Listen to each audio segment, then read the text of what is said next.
back to normalcy, right? And and in the world of sports, we want the sports because we're selfish. We need the entertainment. We're either out of work, we're stuck in our homes, we don't go out much. Like, Bill got here this morning, goes, "All right, dude, so what'd you do?" And I'm like, "Dude, I didn't do anything. I stayed home. What else am I gonna do? I got 5 stents in my heart. You got asthma. What the hell are we gonna do, bro? I mean, it's not like we're gonna go out and hang out with people and stuff. So I went to McDonald's for breakfast there you go. Saturday and Sunday morning. There you go. You see, that's like the highlight is Drive-through. like the Ooh. riskiest thing I did was walk into Fuddruckers for a grilled chicken sandwich. You know, it's like, well, it's the only way you can pick it up. You're more I, daring than I am, bro. I didn't stay to eat. I just walked Just in, walked walked in, out with my mask. Walked in, walked out. That's the riskiest thing I did. When people came up to you, you kept your 6-foot distance. Oh yeah, no, yeah. No, there's only a couple people in the damn store. Okay. It's not like a regular Fuddruckers day where it's packed and all that stuff. Everybody's standing in line waiting to get the cheesy sauce on their fries and all that stuff. Fuddruckers by my house on 155th and Kendall Drive. On a weekend, yeah, you'll see people there. You know what I mean? But it's like 5 people there. The cook, 2 cashiers, maybe a customer or 2 that are waiting for their food. And it's just, your bag's there with your name on it. You grab your bag and you just walk out. There isn't a line over by the ice cream area waiting for them to make one of those awesome shakes. Yeah, no, none of that. None of that going on. There's no hanging around. There's no hanging around. It's in. Do they have out. the condiment? Do they have the lettuce and tomato? No. They make it in the back. No, you don't get to serve it. They give it to you wrapped. Oh, okay. It's you get the lettuce, tomatoes, and onions wrapped up in a separate. cellophane. Okay. And it's in your thing. That's what you have to do. Okay. So yeah, that's how they've been doing it over there. I was thinking because they always have that incredible display of all the sides. Yeah, it's funny because they obviously are known for their burgers, but I love Fuddruckers grilled chicken sandwich. I think they do a great job with that grilled chicken sandwich, the way they seasoned it. But anyway, so we are just like dying to get back to our normal, everyday life. We would all like to have the jobs we had before and do all the things we were doing before and all of that. And it's funny how we are killing ourselves for normalcy. And we're dying to get there. And, the second they tell us, hey, you guys can go out, people are out on the street. Sadly, what's maybe setting us back is that they gave us freedoms, but unfortunately people abuse the freedoms and they don't know how to use them. And so they think, whoa, you could go out now means you could, the virus is gone and they're all over the place. And that's why we got the spike that we have. I mean, what was it, last weekend? I gave you guys the numbers. Last Saturday was 706 and then 373 for the weekend because they go down.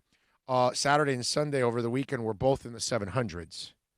So there was no drop-off again on the Sunday. And so, it's just like you're wondering about all these protests, how much it's going to catch up now and how much the cases are going to go in the other direction. Let's hope not. But my point is that we're all trying to get back to normalcy one way or another, right? And now we're running into the sports side of it that we were hoping that would bridge the gap of boredom, right? And fill that void that we have that, okay, if we can't attend the sports, at least we can watch them. Well, now, the basketball players are thinking, maybe playing basketball is not the important thing right now. And so now you're hearing it. The sad part about all of this is Kyrie Irving does make a really, several good points on not playing, right? And then there are several bad points for not playing also. The only problem is Kyrie Irving is the wrong person to be the messenger. You know what I'm saying? It's like, and then who followed up was Dwight Howard. And it's like, okay, yeah, we don't want those kind of guys talking for us. You know what I'm saying? Look, Kyrie Irving looks like a really nice young man overall, but he's a schmuck. Okay? And he's never been a leader, never been a superstar in his life. Okay? I don't care how much God-given ability he has, which it's a ton. His handle, driving, shooting, I mean, it is elite. But his ticker ain't elite. Okay? He's just not that guy. And then you got the flat earth comments and you got all the other stupid ass things that he said in the past. And so it's, see, if LeBron says it, you know what I mean? It carries weight. There's something behind it. If Steph Curry says it, there's, there's legitimacy behind it. But when Dwight Howard and Kyrie Irving are the guys that are speaking, they're not the most respected guys out there. Because as talented as Kyrie is, nobody looks at him as a leader. And the Boston situation just proved that he wasn't. And going to Jersey, the best thing that happened to him is because he set it up to go with Durant, because Durant's the real leader, not him. And then he's also said all these stupid other things, right? And look, he actually makes some decent points. I disagree with them, but that's America. I can say, hey, those are good points. I disagree with them. That point of view, because he feels like the players should focus on Black Lives Matter now instead of playing.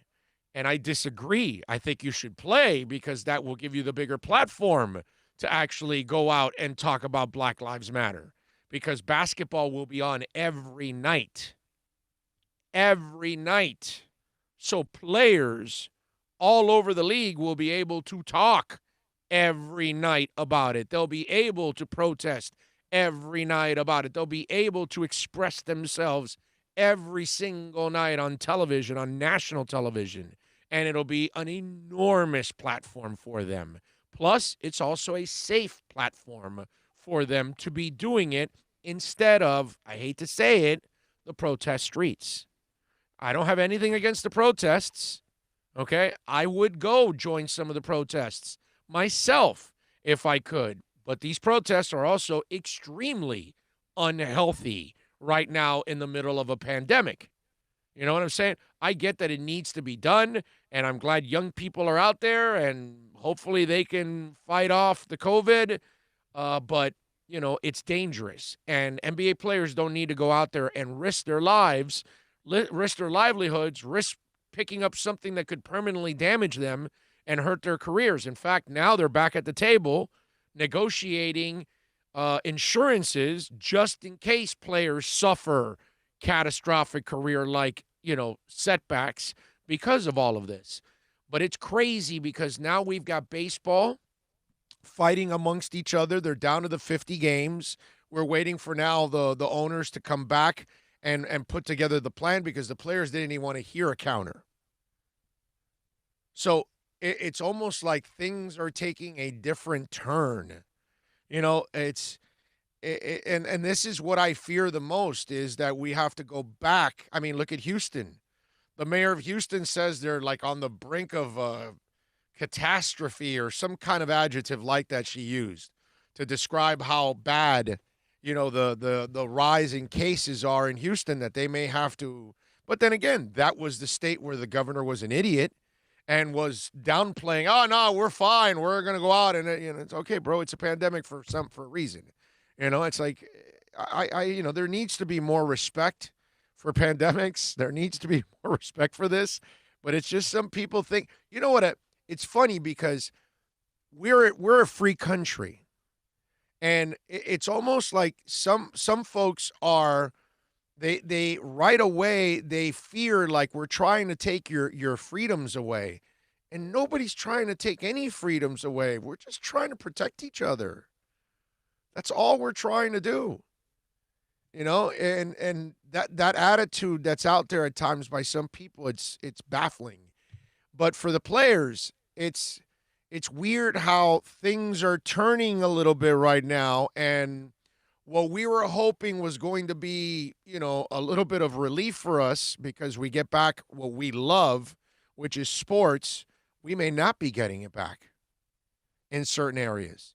And we don't know if we're going to be able to keep any of these things going, too. You know what I mean? I'm hearing that the NBA players are going to get tested every other day. I think that's an enormous mistake. So now I hear Disney employees can come in and out of the bubble. That's the biggest problem. No, wait a minute. I disagree with you. Yeah, that is the biggest problem, but I think testing players every other day? No, You're not staying on top so of you're it. allowing a 24, 36-hour period where they could actually spread it. And as we all know, as we've learned, you will spread it to at least 2.2 people when you have it on average. That's not good. And so, And you're not at home. You're at a hotel with a bunch of other people, engaging with other people. You're going to spread it. Yeah. I just, oh man, it's scary. It's scary the thought that while we're trying to get back to normalcy, and we're hoping all these things that we were hoping would happen, is there a chance that they don't happen now? Is there a chance that there is no basketball now because of decisions made by the players or Corona? Have you seen the increases in cases? Like, we're almost like 2,000 a day. I know. In Florida alone. I've been tracking it, bro. It's crazy, bro. I've been tracking it. I've been tracking it on the show. And I've been warning everybody about most of them are right here in our backyard in Dade County. Well, we have the more population than everybody else. So, of course. And the basketball players. Palm Beach, we're more populated than the only other place is Tampa St. Pete, right? Yes. Right? They're either they're next or they're more than us. Just barely. I don't know which one it is. But I know it's close. I know their population, it's really, really close because they've grown so much in the last 20 years. So, yeah, I know that those two spots obviously are going to draw the most. You know what I mean? And the basketball players, listen. Look at Houston. That's why they're having issues. They're like, what are they? Yeah, like but the they fourth or fifth or sixth biggest city look at in the country or something like that? Two states that were acting in an irresponsible manner. Right. And downplaying it. Yeah. Downplaying it. The basketball players, man, dude, you guys could have a conference room and actually show social distancing being proper and space, and everybody come up and be on the mic live, YouTube, Instagram, all that stuff. Like, you really could have a major platform. You're not playing? Okay, these 4 teams are going to get together and have a discussion about racial issues. Yeah. And I actually, one of the things that I talked about a couple weeks back or a couple months back was that basketball should take advantage that if you're going to put everybody in a bubble, right? And if you do it for, any of these other sports that you put them in a bubble, like soccer now, you're also going to put in a bubble. You should do a Big Brother. You should do a Big Brother television show because that's the kind of TV that exists nowadays. It's so popular, right? Can you imagine the players having a room in their bubble, the MLS players, the NBA, especially the NBA players right now with everything going on with Black Lives Matter. But it would be a really cool room where it's live television and it's like a Big Brother show. Now, you're not voting each other off or you're not kicking each other off or any of that. You're just getting involved. Come in and get involved. Right. And whatever, it's conversations, it's poker, it's dominoes, it's whatever the hell they're doing inside that room. But in that room at that time, it's going to be like a live reality show. And they could charge for that kind of stuff because, people would pay. Nowadays, there is no programming. Right. And nobody could go to Hollywood right now and go film and all that because of COVID and everything. So the bubble's already been approved. Have a room where it's all Big Brother-like. And then they could all, you could even schedule events. Obviously, you can't steal the name Big Brother because it's already part of it, but you call it whatever, but it's one of those kind of Big Brother shows, and the MLS players are talking with each other, BSing, having fun. The NBA players, the NBA players would be, the ratings would be through the freaking roof. Oh, you could schedule these 2 hours we're going to do game. This 2 hours is going to be about social talk. This one about whatever platform, open mic, comedy, whatever, man. Yeah. You could do it. I think it would be really, really cool. And again, there is no programming. Nobody has really new programming. Everybody's repeating programming. That's all you're watching. Okay? Nobody's really filming anything new. Game shows are now all repeated and stuff. There are no new game shows. You know what I mean? There are no new shows on Netflix and none on HBO and none on – right now, NBA and MLS have an opportunity, since they're the ones coming back right now, of doing something like that. That would be, I mean, if you're already going to do the bubble, might as well do something on the side. And then that gives the players that platform that they need, for Black Lives Matter. And not only the game, but then you create that on the side, which again, the NBA and the MLS could also make extra money along with the players because they sell that programming, and somebody would buy that kind of programming. I could see it now, O. Here's the schedule. Okay, you go do your work, this, that. You go do your game. Then you go do your weed time because you're allowed to you have an hour or two to go smoke your weed. You have an hour or two to go see your IGA model in this section of the hotel. And then you have an hour or two to go to the conference room and engage with the social media. That's it. They could have a nice little schedule. Busy. I think that would be really, really cool if you could pull something off like that.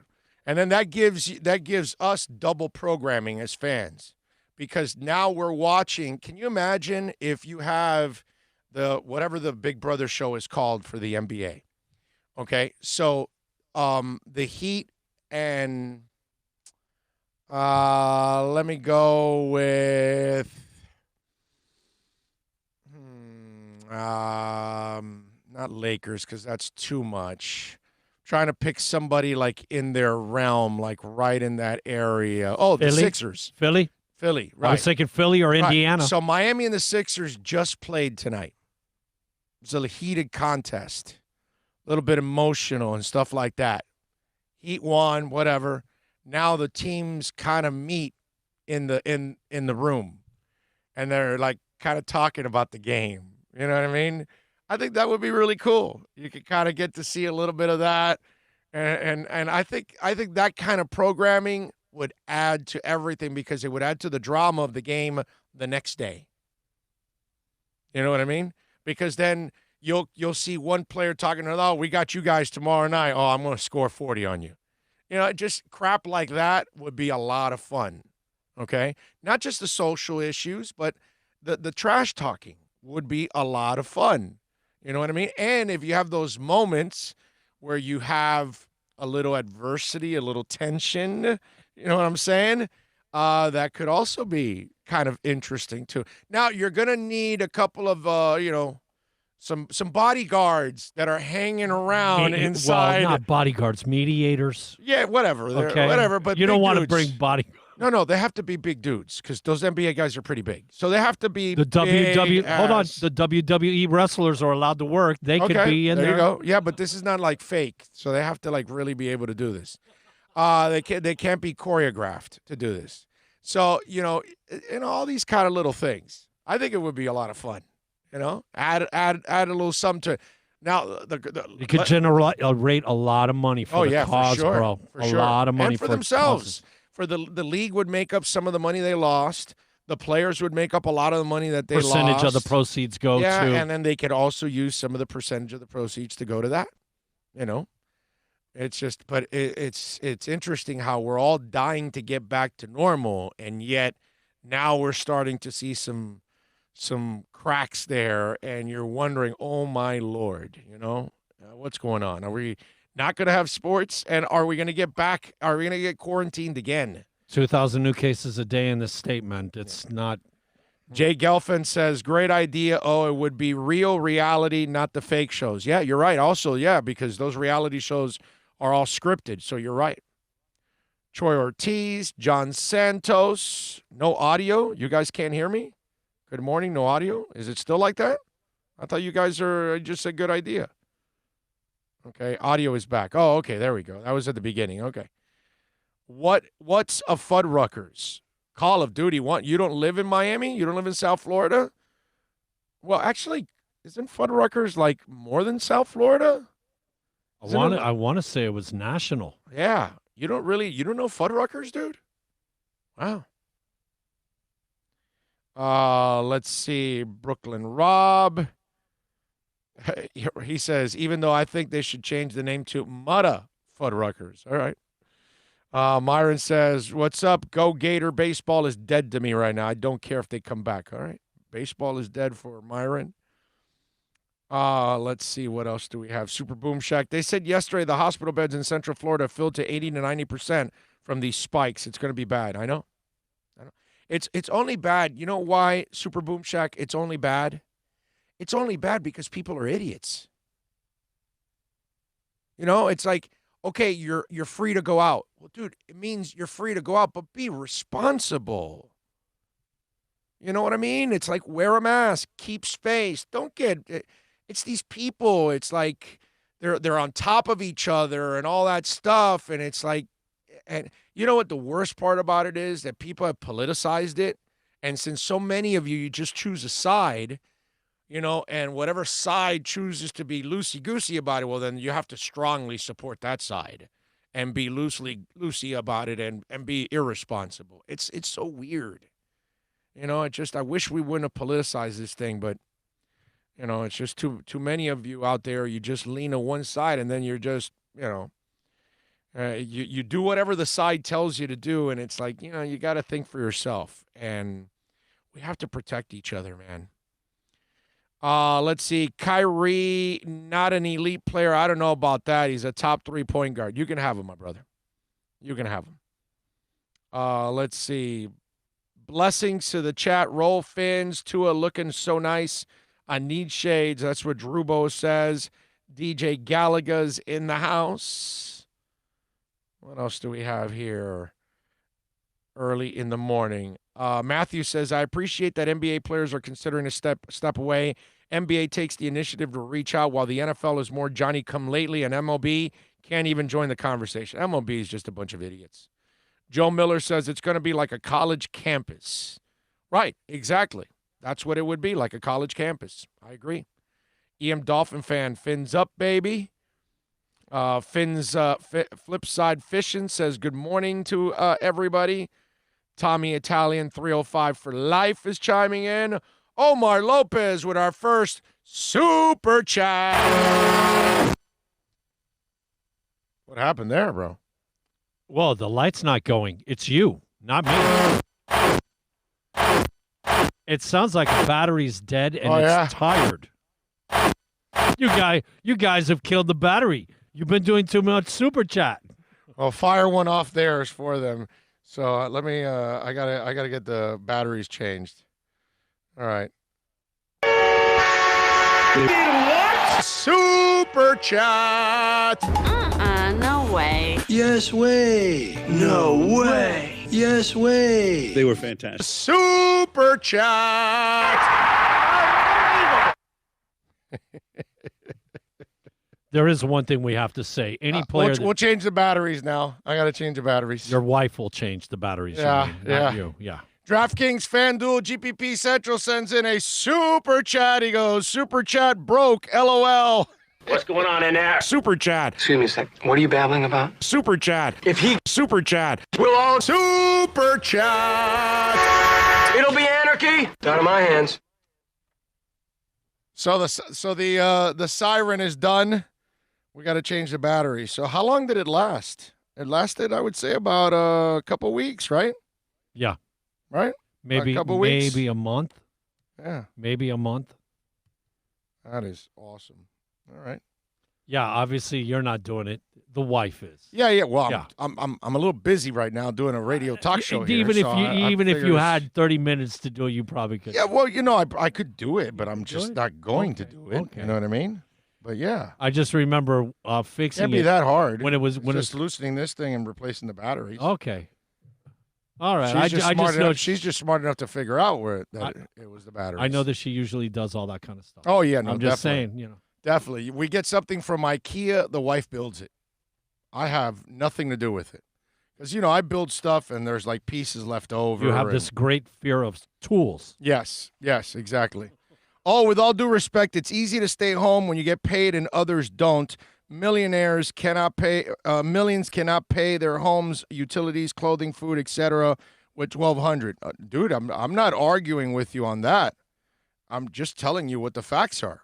I'm not saying anything about, that it's not easy to stay home. None of us can cover our bills, okay? None of us are covering our bills by staying home right now. I'm just telling you what reality is. We're all fighting to get back to normal, and now sports, which we were hoping was going to be our normal, may not be part of our normal right now. Okay? If a That's all it is. Oh, if a player chooses not to go for whatever reason, right now, considering everything involved, he reserves that right. Yeah. Right. Well, and For whatever reason, if you don't want to do this, you have the right to opt out, I would say, man. Yeah. No, I'm with you. Did anyone see the beaches over the weekend? This is why the numbers continue to spike, because people don't distance themselves and wear masks. I know. The people are idiots. I'm with you, man. My last comment on racial issues. Bad racist cops from Democrat states, Democrat cities are not indicative of a systematic issue. I wish athletes would donate 60% of their salaries to help poor kids. Okay? And what are you doing, Leo, to help poor kids? I'm just saying. What are you doing, Leo? Show us proof on what you're doing. I love when others demand that others give up their salaries and do their thing, and yet I want to know what you're doing. I got to say, I mean? I do like the idea of defunding the police and putting some money into social issues. Sure. I Sure. believe that would truly help. Well, it's not where the source of the problem comes from. right. Well, funding the police doesn't keep helping. No. Well, you know what it does? It funds their pockets because privatization of jails and all that stuff has turned into a business. Yeah. Putting people behind bars. All right, let me tell you about Toyota of Hollywood. We love talking about Toyota of Hollywood, a proud sponsor of our program. We'll be there on Thursday hanging out with Steve Ostrov and company. I drive my Camry every day. It's downstairs right there waiting for me to take a cruise later on. Over 400,000 square feet, state-of-the-art equipment. Get on down there. Go see Steve Ostrov. Go see Herbie Lopez. Herbie is one of the nicest individuals you will meet on the planet. You know how special Herbie Lopez is? He was able to deal with my mother-in-law and sell her a car. Do you know how difficult that is? That's like, if he can actually handle my mother-in-law, which has to be maybe the toughest customer on the planet, he can handle anybody, okay? That's how golden of an individual Herbie Lopez is. So get your butts on down there to 1841 North State Road 7, because if Herbie Lopez can handle my mother-in-law, he can help out anybody on planet Earth. I'm just telling you. 1841 North State Road 7. She's been proudly and happily driving her Corolla now for the last, I think, like 4 or 5 years now. Okay? So that tells you that she is really happy. If you can make her happy, Herbie can make anybody happy at Toyota of Hollywood. The wife says she's not changing the batteries because of the comments about her mom. It's a buyer's market at Toyota of Hollywood. Over 1,500 Toyotas on the ground, and truckloads just keep on coming. Now pay up to 50% less. 2020 Camry, not $29,000, $17,775. 2020 Corolla, not $22,000, $13,775. Buy a new 2020 Toyota with 0 down and 0% financing, or we'll make your payments till 2021 at Toyota of Hollywood, the #1 volume Toyota dealer on 441 between Hollywood Boulevard and Sheridan Street. Are you tired of watching the same old travel videos on the internet? Well, then check out MikeNoGoZones.com, a travel documentary that's breaking barriers. I go to the places that the media tells you to fear, where no one else dares to go. Baltimore, Opelika, South Side of Chicago, and more. Go to MikeNoGoZones.com. No one expects to get into a crash, but I expect you to go to accidentlawfirm.com if you do. Make sure when hiring a driver, you go through a rideshare app so that you can be covered by the insurance, which can be up to $1 million whether you're a passenger or a driver. In other words, don't try to save a few bucks by paying cash instead of going through the app. I'm attorney Bobby Nunez from Nunez Law in Miami, and we're here to help you through the process. Go to accidentlawfirm.com for a free consultation from me, Bobby Nunez. That's accidentlawfirm.com. America's safest and best-selling compact luxury SUV is at Acura of Pembroke Pines, and this is how we do it. RDX, $339 a month at Acura of Pembroke Pines, the #1 volume Acura dealer.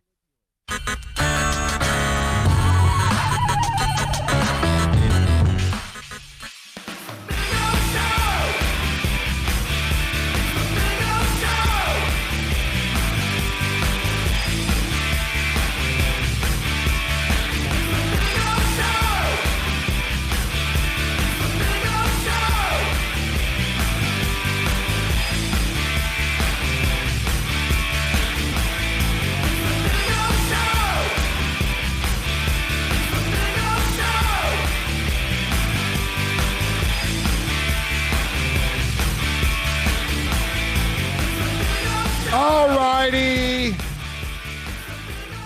We are back.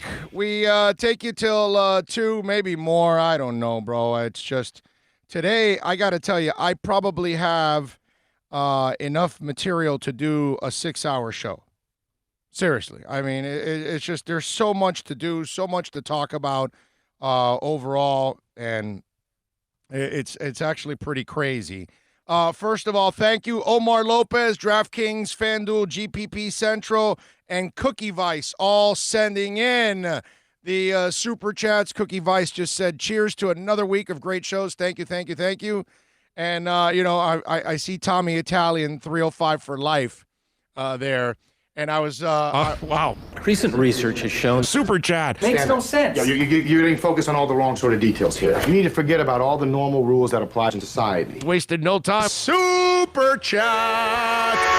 I thought it was really, really, really, really, really cool. You should all be very proud of yourself. I have no response. Super chat. That was perfect. That's right. That's the way you do it, baby. Super chat.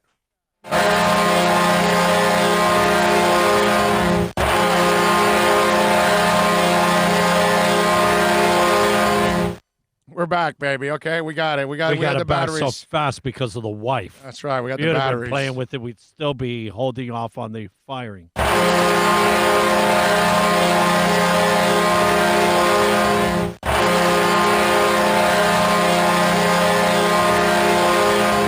There you go. Panthers goal. So let's hope the hockey gets back, and maybe the Panthers can even shock me and win more and score more goals.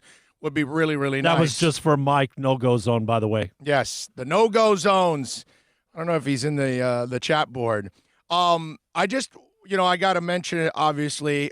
Tommy Italian, 305 for life. He's hardcore, always locked in, and always following me on Twitter. And Tommy and I were going back and forth on the whole Rashad Brooks situation, obviously, which happened over the weekend in Atlanta. And Garrett Rolfe was the officer who killed Rashad Brooks by shooting him twice in the back.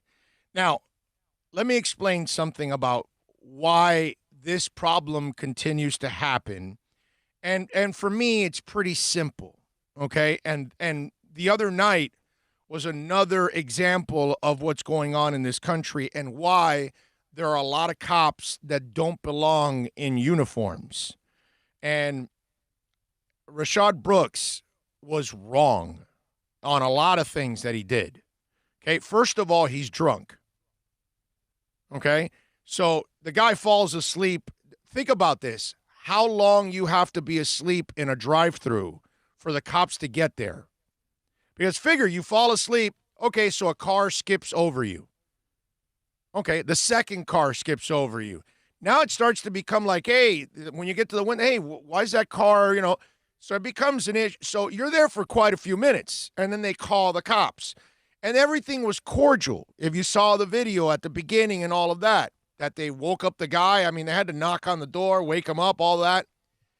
Okay, so let me explain to you on how incompetent these cops are, okay? I'm not defending Rashad Brooks. I'm not defending his behavior. I'm not defending him fighting with cops. I'm not defending him being drunk in a car. The choice to get behind the wheel. Yeah. This guy is wrong on every level, but he didn't deserve to die. You just don't shoot a human being in the back twice. So let me explain to you what really happened in that situation and why our police force is crap, okay? And those two officers are a perfect example of why the police force on average in this country is garbage, okay? Let me explain how you should be trained and how you should have handled that situation when you're those two losers, okay? All right? You pull the guy over, first of all. You don't pull him over. You walk up to the car, you knock on the door, you get him out of the car. Okay, now, let me explain the first mistake out of all of them. If somebody's dead ass asleep in a drive-thru, he's drunk. Okay? I don't need a field sobriety test to tell you that Rashard Brooks was wasted. Clearly. When you fall asleep in your car, you're wasted. In a drive-thru, in a stop sign, at a light. I don't care if you're Rashard Brooks or Tony La Russa. Do you understand me? If you're falling asleep in your car, it's because you're intoxicated. You're on dope, some kind of thing that Mr. Hand would not approve. Understand? Are we good? Okay?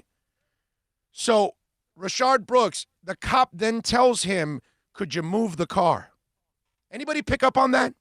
Nobody picked up on that because nobody's talked about that. So, right there, the cops have terrible decision-making because you're supposed to pull Rashard Brooks out of the car right there in the middle of that drive-thru.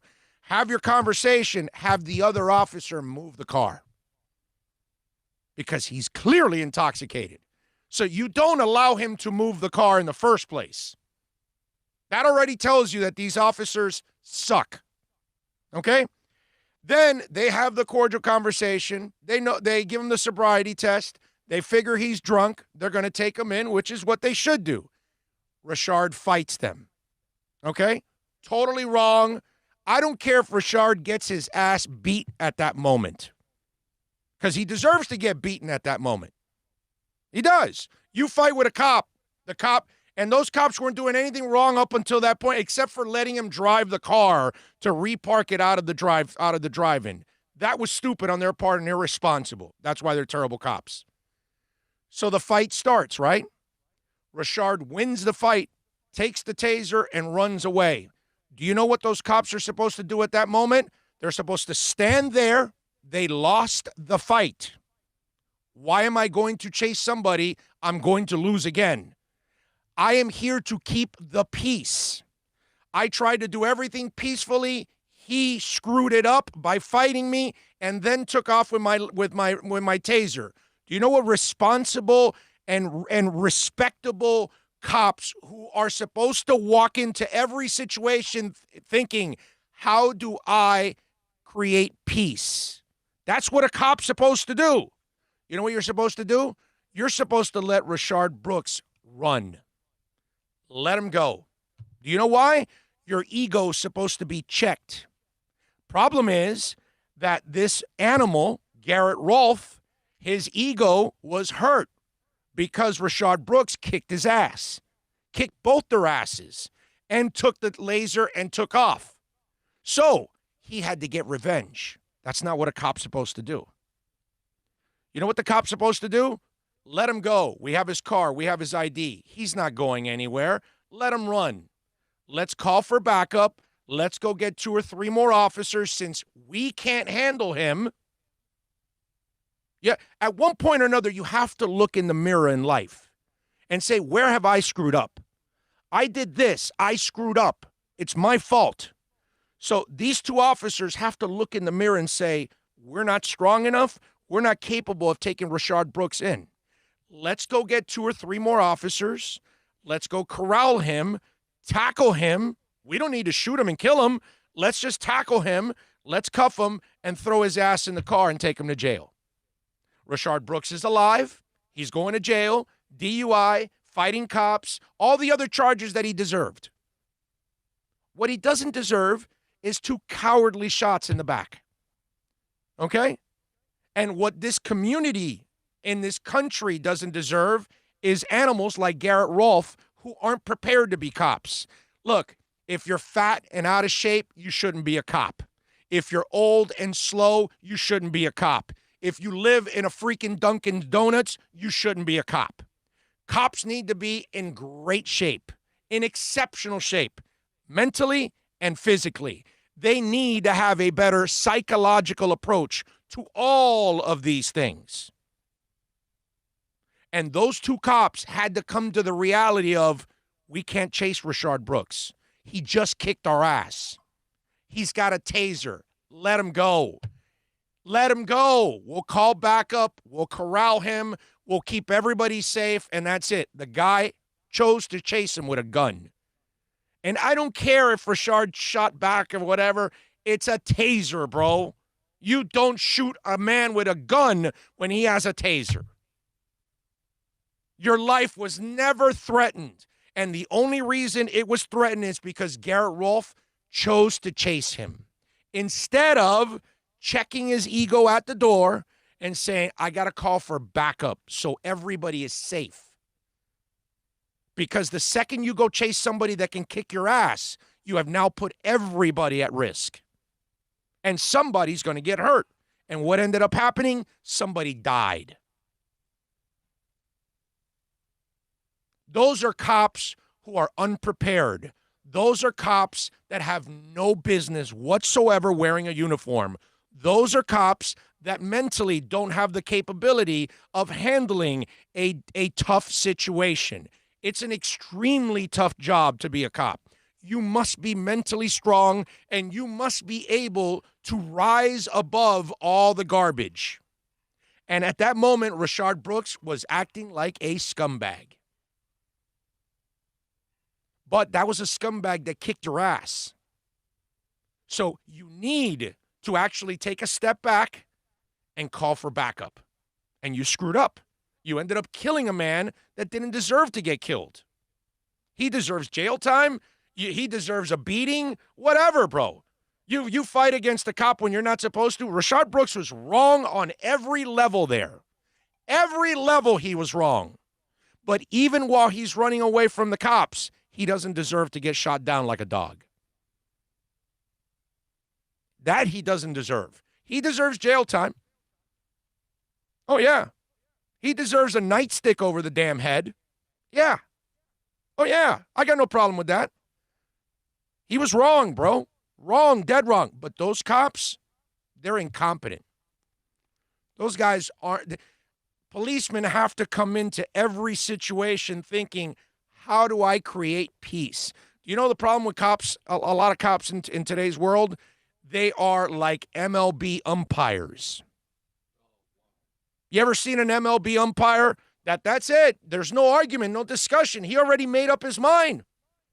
And he's ripping you, and he's going to throw you out, and he's going to throw the manager out, and he's the one that's instigating the discussion, the argument, the fight, everything. It's the MLB umpire. That's our problem with our cops. They come in with, remember what Tito Ortiz last week? Oh, I want to be a cop because it's exciting. No, dude, it's supposed to be boring. You're supposed to make it boring. It's not exciting because you're dying to take on criminals and fight them and shoot them. No. And with Rayshard Brooks, you had to understand at that moment, that guy's drunk. He just kicked my ass. The wrong thing for me to do is to chase him because now I'm at a disadvantage. That man is bigger and stronger than I am and a better fighter than I am. Let me go get 2 or 3 more cops so we can tackle his ass. Not kill him, tackle him. And if he continues to fight, then you beat his ass too on top of all of that. Hey, listen, I got no problem with a beating, okay? I got plenty of beatings from my parents when I was a kid. I got a beating from assistant principals. When you deserve it, you deserve it. And at that moment, Rayshard Brooks deserved an ass beating, but he didn't deserve to get killed. He only got killed because you had bad cops. And the examples are showing up every effing day, bro.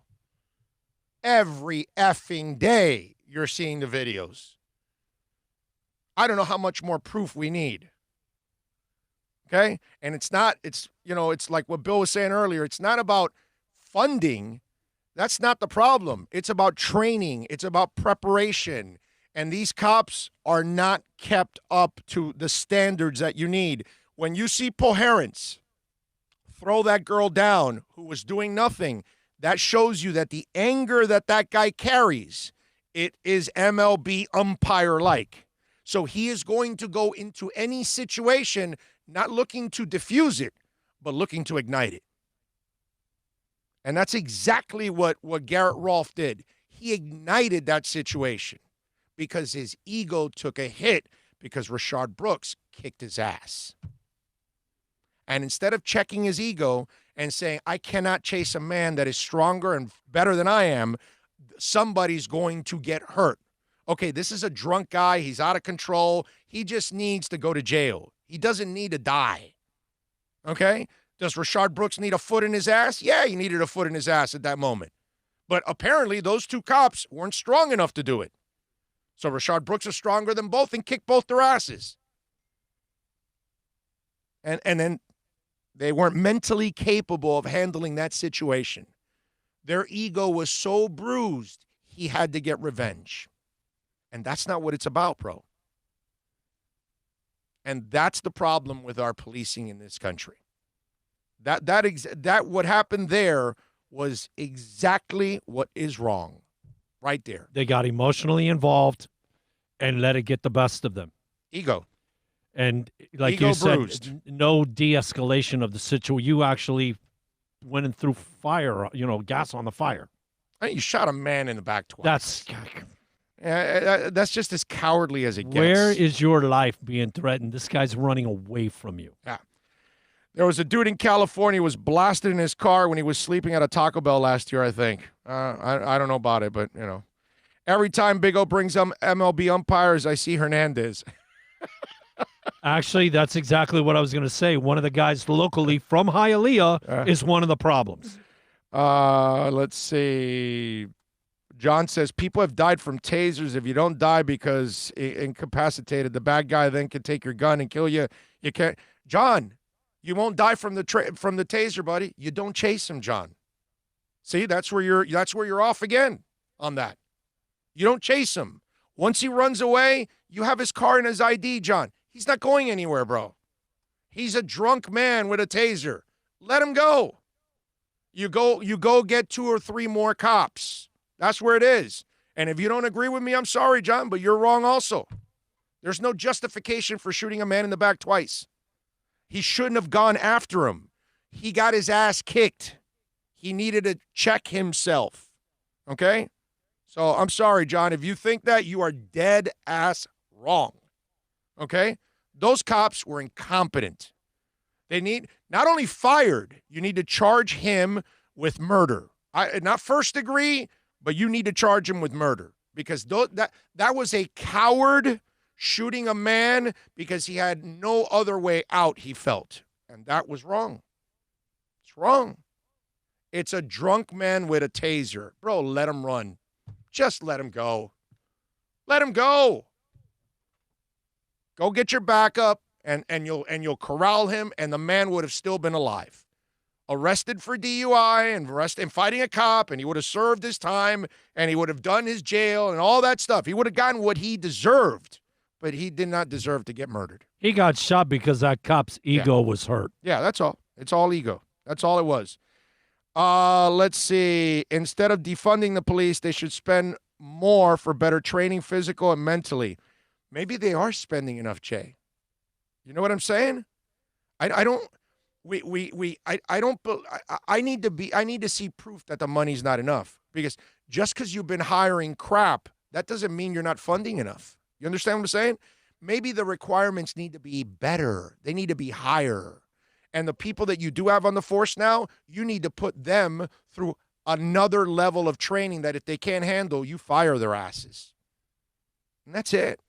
I'm not ready. I don't think throwing money at the problem is it. First, let's find out who's in here and who's being trained and how they're being trained and why they're failing, like in Atlanta, in that Wendy's.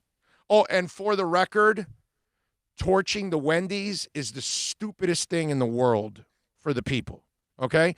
All you did there was you put 30, 40, 50 people out of work in a pandemic. And that's one of those jobs that actually stayed open during the pandemic, a Wendy's.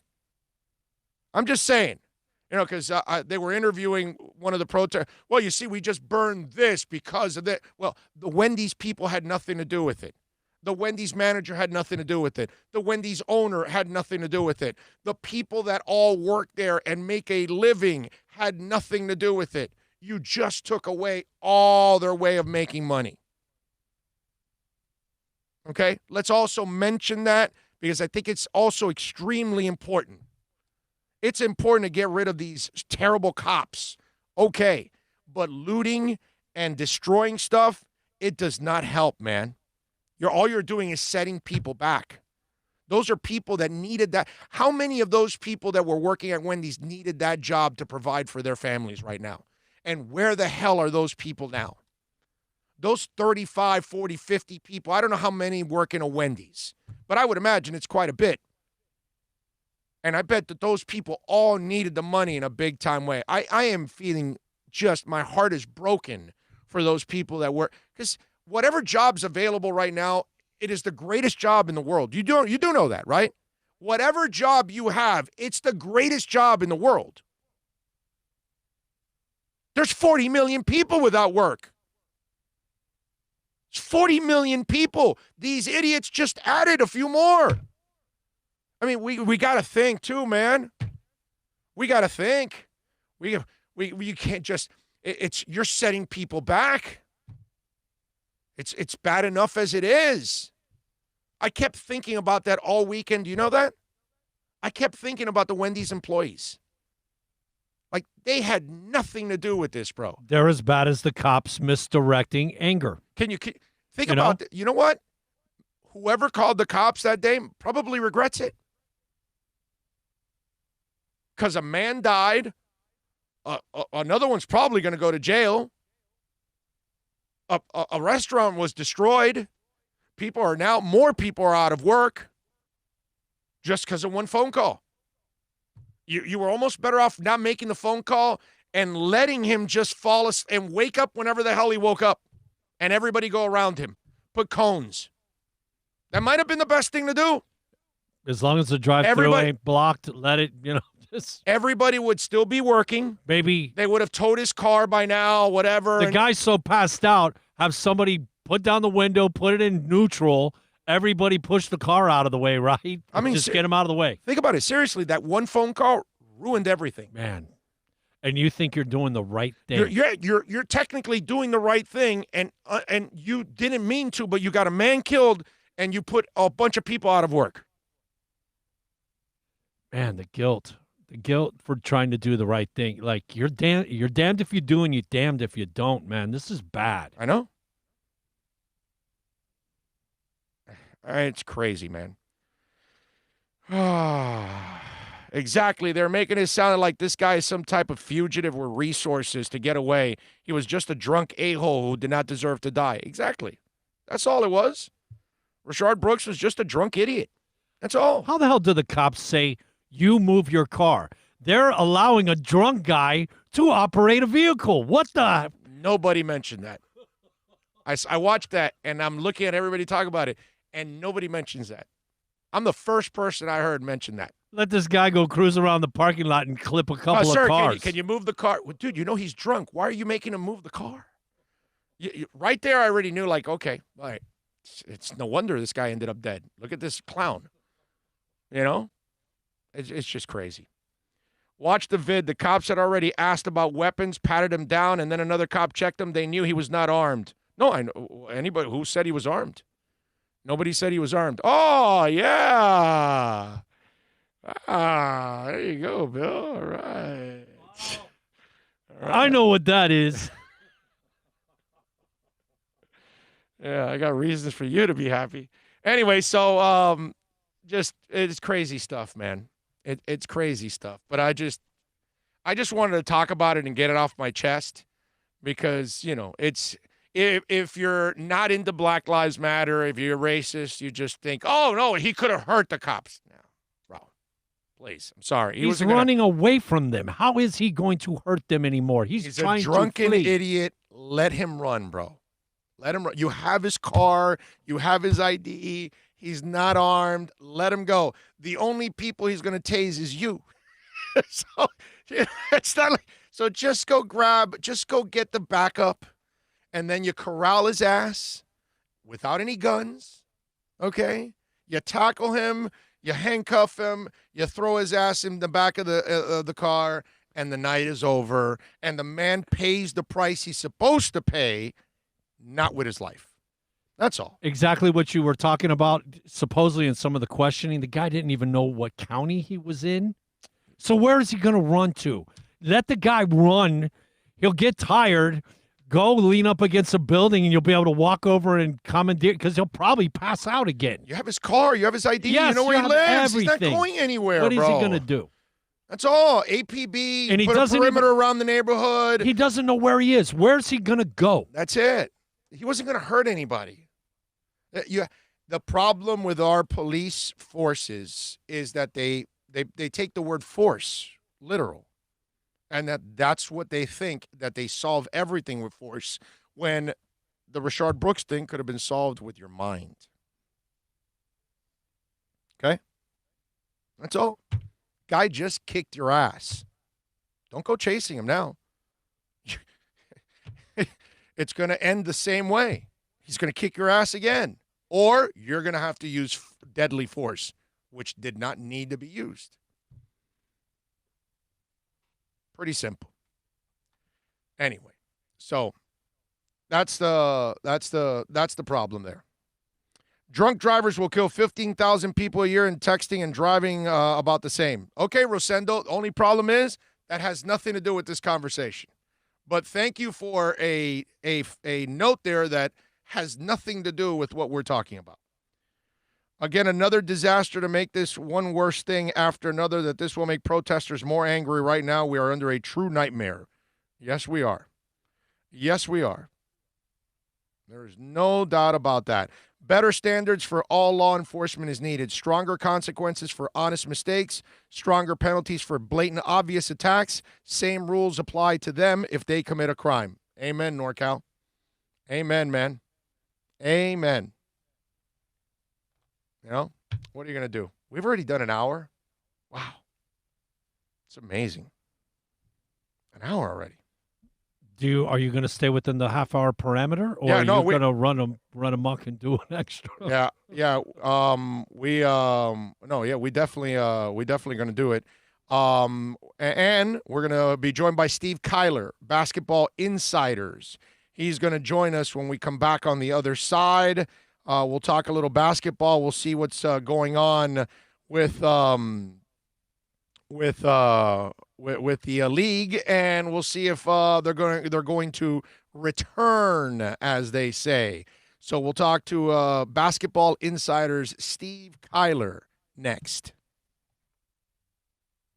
It's a buyer's market at Toyota of Hollywood. Over 1,500 Toyotas on the ground, and truckloads just keep on coming. Now pay up to 50% less. 2020 Camry, not $29,000, $17,775. 2020 Corolla, not $22,000, $13,775. Buy a new 2020 Toyota with 0 down and 0% financing, or we'll make your payments till 2021 at Toyota of Hollywood, the #1 volume Toyota dealer on 441 between Hollywood Boulevard and Sheridan Street. Are you tired of watching the same old travel videos on the internet? Well, then check out MikeNoGoZones.com, a travel documentary that's breaking barriers. I go to the places that the media tells you to fear, where no one else dares to go.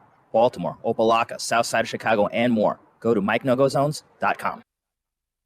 No one expects to get into a crash, but I expect you to go to accidentlawfirm.com if you do. Make sure when hiring a driver, you go through a rideshare app so that you can be covered by the insurance, which can be up to $1 million, whether you're a passenger or a driver. In other words, don't try to save a few bucks by paying cash instead of going through the app. I'm attorney Bobby Nunez from Nunez Law in Miami, and we're here to help you through the process. Go to accidentlawfirm.com for a free consultation from me, Bobby Nunez. That's accidentlawfirm.com. America's safest and best-selling compact luxury SUV is at Acura of Pembroke Pines, and this is how we do it. RDX, $339 a month at Acura of Pembroke Pines, the #1 volume Acura dealer.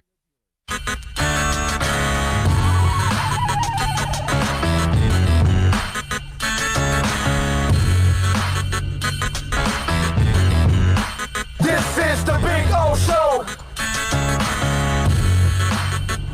This is the Big O Show. This is the Big O Show.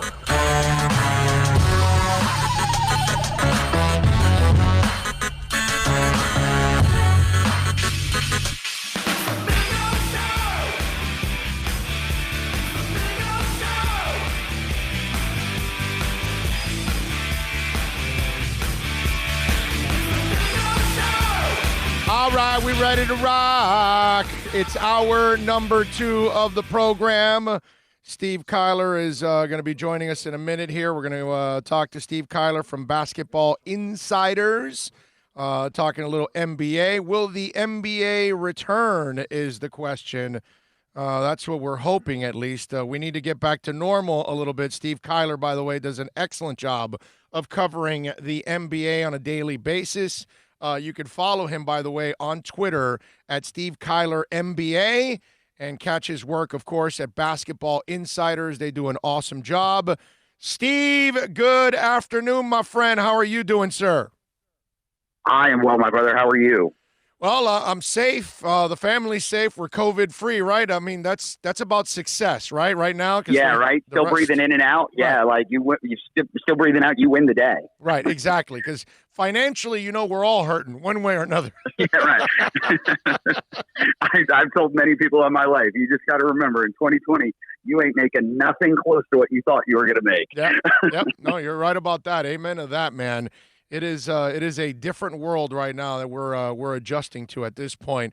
Steve, we're all fighting. I started the show off talking about how we're all fighting to get back to normalcy, and then we were hoping that sports would add to that normalcy. And now, in Major League Baseball, there's some issues, and now basketball, which we thought maybe it was kind of gonna lead the way in a way. Now we've got some factions of players that are maybe not happy with the return. What do you read into all of this? Well, isn't that normal, though? Like, not everybody's just going to fall in line and agree to everything. Amen. I mean, I wasn't surprised at this. I mean, I was surprised. I was probably more surprised this didn't surface earlier in the discussion. But I think there's a couple of things that are playing out here. Is I don't think it's nearly as many people that are legitimately going to give up the paycheck to not come to Orlando as maybe everybody wants to kind of say, 50 players. I don't think it's going to be 50. Will it be 10? Likely more than that. So, but then there's also a reality to this that, and I think a lot of players, and I've spoke to quite a few players about this, I think everybody gets what's at stake for their league. And what's at stake for their league is if we don't do this, if you don't play in Orlando, if you don't finish the season, you blow up the collective bargaining agreement, you voluntarily rip up your own contract, you then have to negotiate new labor terms in an economic climate that's dreadful. Nothing that you think you know, and oh, by the way, all of your power comes off the table. So you're better off figuring out a way to make this work. And I think what you see from at least leadership is at least an understanding of, is this a time where you really don't want to have employee-sponsored health care? Is this a time where really you want your economic future cloudy? So I think most get it, but there is a lot going on in our world. If you think about it, the racial injustice, Black Lives Matter, the marching, this is a time where the NBA's voice can be the most powerful in this discussion. And I think it's pretty awesome that a lot of players say, I'm willing to give up financial gain to try to make this better, or at least put the power of my voice behind this. So for me, I kind of endorse the idea of, shouldn't we all be looking at the world? This is a time for change. So I get it. But I think the reality of it is, it's easy to say that, but it's another thing, the consequence of it. And I think when the reality of the consequence sets in, I think the number of people that really will sit out will be much smaller. Well, and Steve, I'm with you because I know Steven Jackson's like, well, it's not the time to play basketball right now. And then you've got the other faction that says, Barkley's saying, no, you need to be out there playing. And I agree with you. I think by playing, you have the bigger platform. By not playing, your labor issues are the things that are going to get more of the headlines than anything else, more than even your social activism. So I think it's a no-brainer. If you're trying to help the movement, playing is really what helps the movement. Especially when you have so much influence on that, right? Like, think about the first time we had the I Can't Breathe shirts. How many people didn't understand what that shirt was about and do now? So there is such a moment in the visibility and just the sheer volume of people that are going to consume the NBA product that if this is done right and there's broadcast time carved out And then the fact that you're going to have these guys doing something of a press conference, whether it's a virtual press conference every day, where their voice and their thoughts and their beliefs can be out there to people that aren't just you and I who are following this every day, but people who are following this casually. And, all it really does take is change a mind, right? Change one mind a day. And if you just start changing minds, that's how we get real change in our society. And I think that the most powerful way these guys can do it is to be visible. And I think a lot of players recognize that they have the ability to do that. And that's why they're behind the idea of playing. So let me ask you something. The only thing I am concerned about this, when I heard that the Disney employees can go in and out of the bubble and they're testing players every other day. I'm not a fan of that, Steve. I think you should test players every day. And then the employees, I know it's kind of tough, but offer them a bonus to stay. Also, give them a little extra. And in today's economy, I think most of them would actually take that extra money and stay there happily for a month or two, catering to the players. I think you could actually get away with that to create the ultimate safe environment. Those two notes there, what do you think about that? Well, one, I think the idea that the Disney employees are going to be the weak point in the entire bubble concept, I think, is real, right? And again, these are not people that, especially when you think about wait staff and maid service and all of that, these are not the high dollar people that aren't going to be at risk. These are the highest risk people is generally the people with the lowest needs.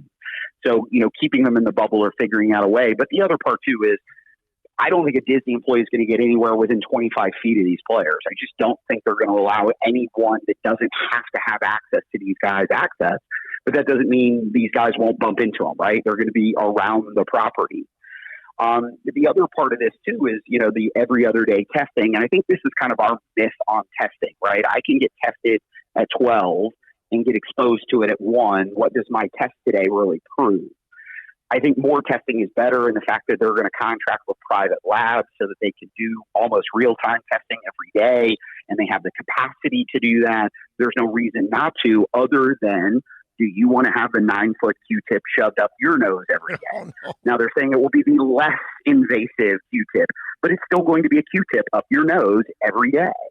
So, that in and of itself, you'll almost get negative reinforcement there of like, I don't even want to go because it's still a Q-tip. So there's just a human condition there too. And then does the science back it up? Does the science say that you're any more safer testing every day than testing every other day? Is 48 hours the big difference? And I don't know that it is, but I'm going to say I'm not an epidemiologist either. Yeah, no, none of us really know. I don't even think the experts really know, Steve, because they come up with something new every couple of days that they learn about this damn thing. So even the experts are kind of baffled by this whole thing. How about this? Steve Kyler, by the way, from Basketball Insiders, joining us. Follow him on Twitter. He's a great follow, Steve Kyler, NBA, and of course catch the work at Basketball Insiders. The interesting part, it's kind of humorous, I guess, to a certain extent. But LeBron is the one guy out of this entire league that is going to kill himself to make sure they play, because after giving away a season last year with LA, the last thing he wants to do at the back end of his career is give up another season. But this time, this is one where he actually has a shot at a title. And with all this rest, he's going to come out like a whirling dervish, dude. Yeah, and there are certain teams that got a huge advantage out of this. Look, the Philadelphia 76ers get healthy. The Orlando Magic get Jonathan Eisenbach. He was in the running for Player of the Year or Defensive Player of the Year. So there are a lot of teams. The Portland Trailblazers, they're getting 2 guys back that were meaningful guys for them. So the complexion of the league, I think, will be different by virtue of rest. But also, it's going to be those teams that can figure out how to get their chemistry back quickly.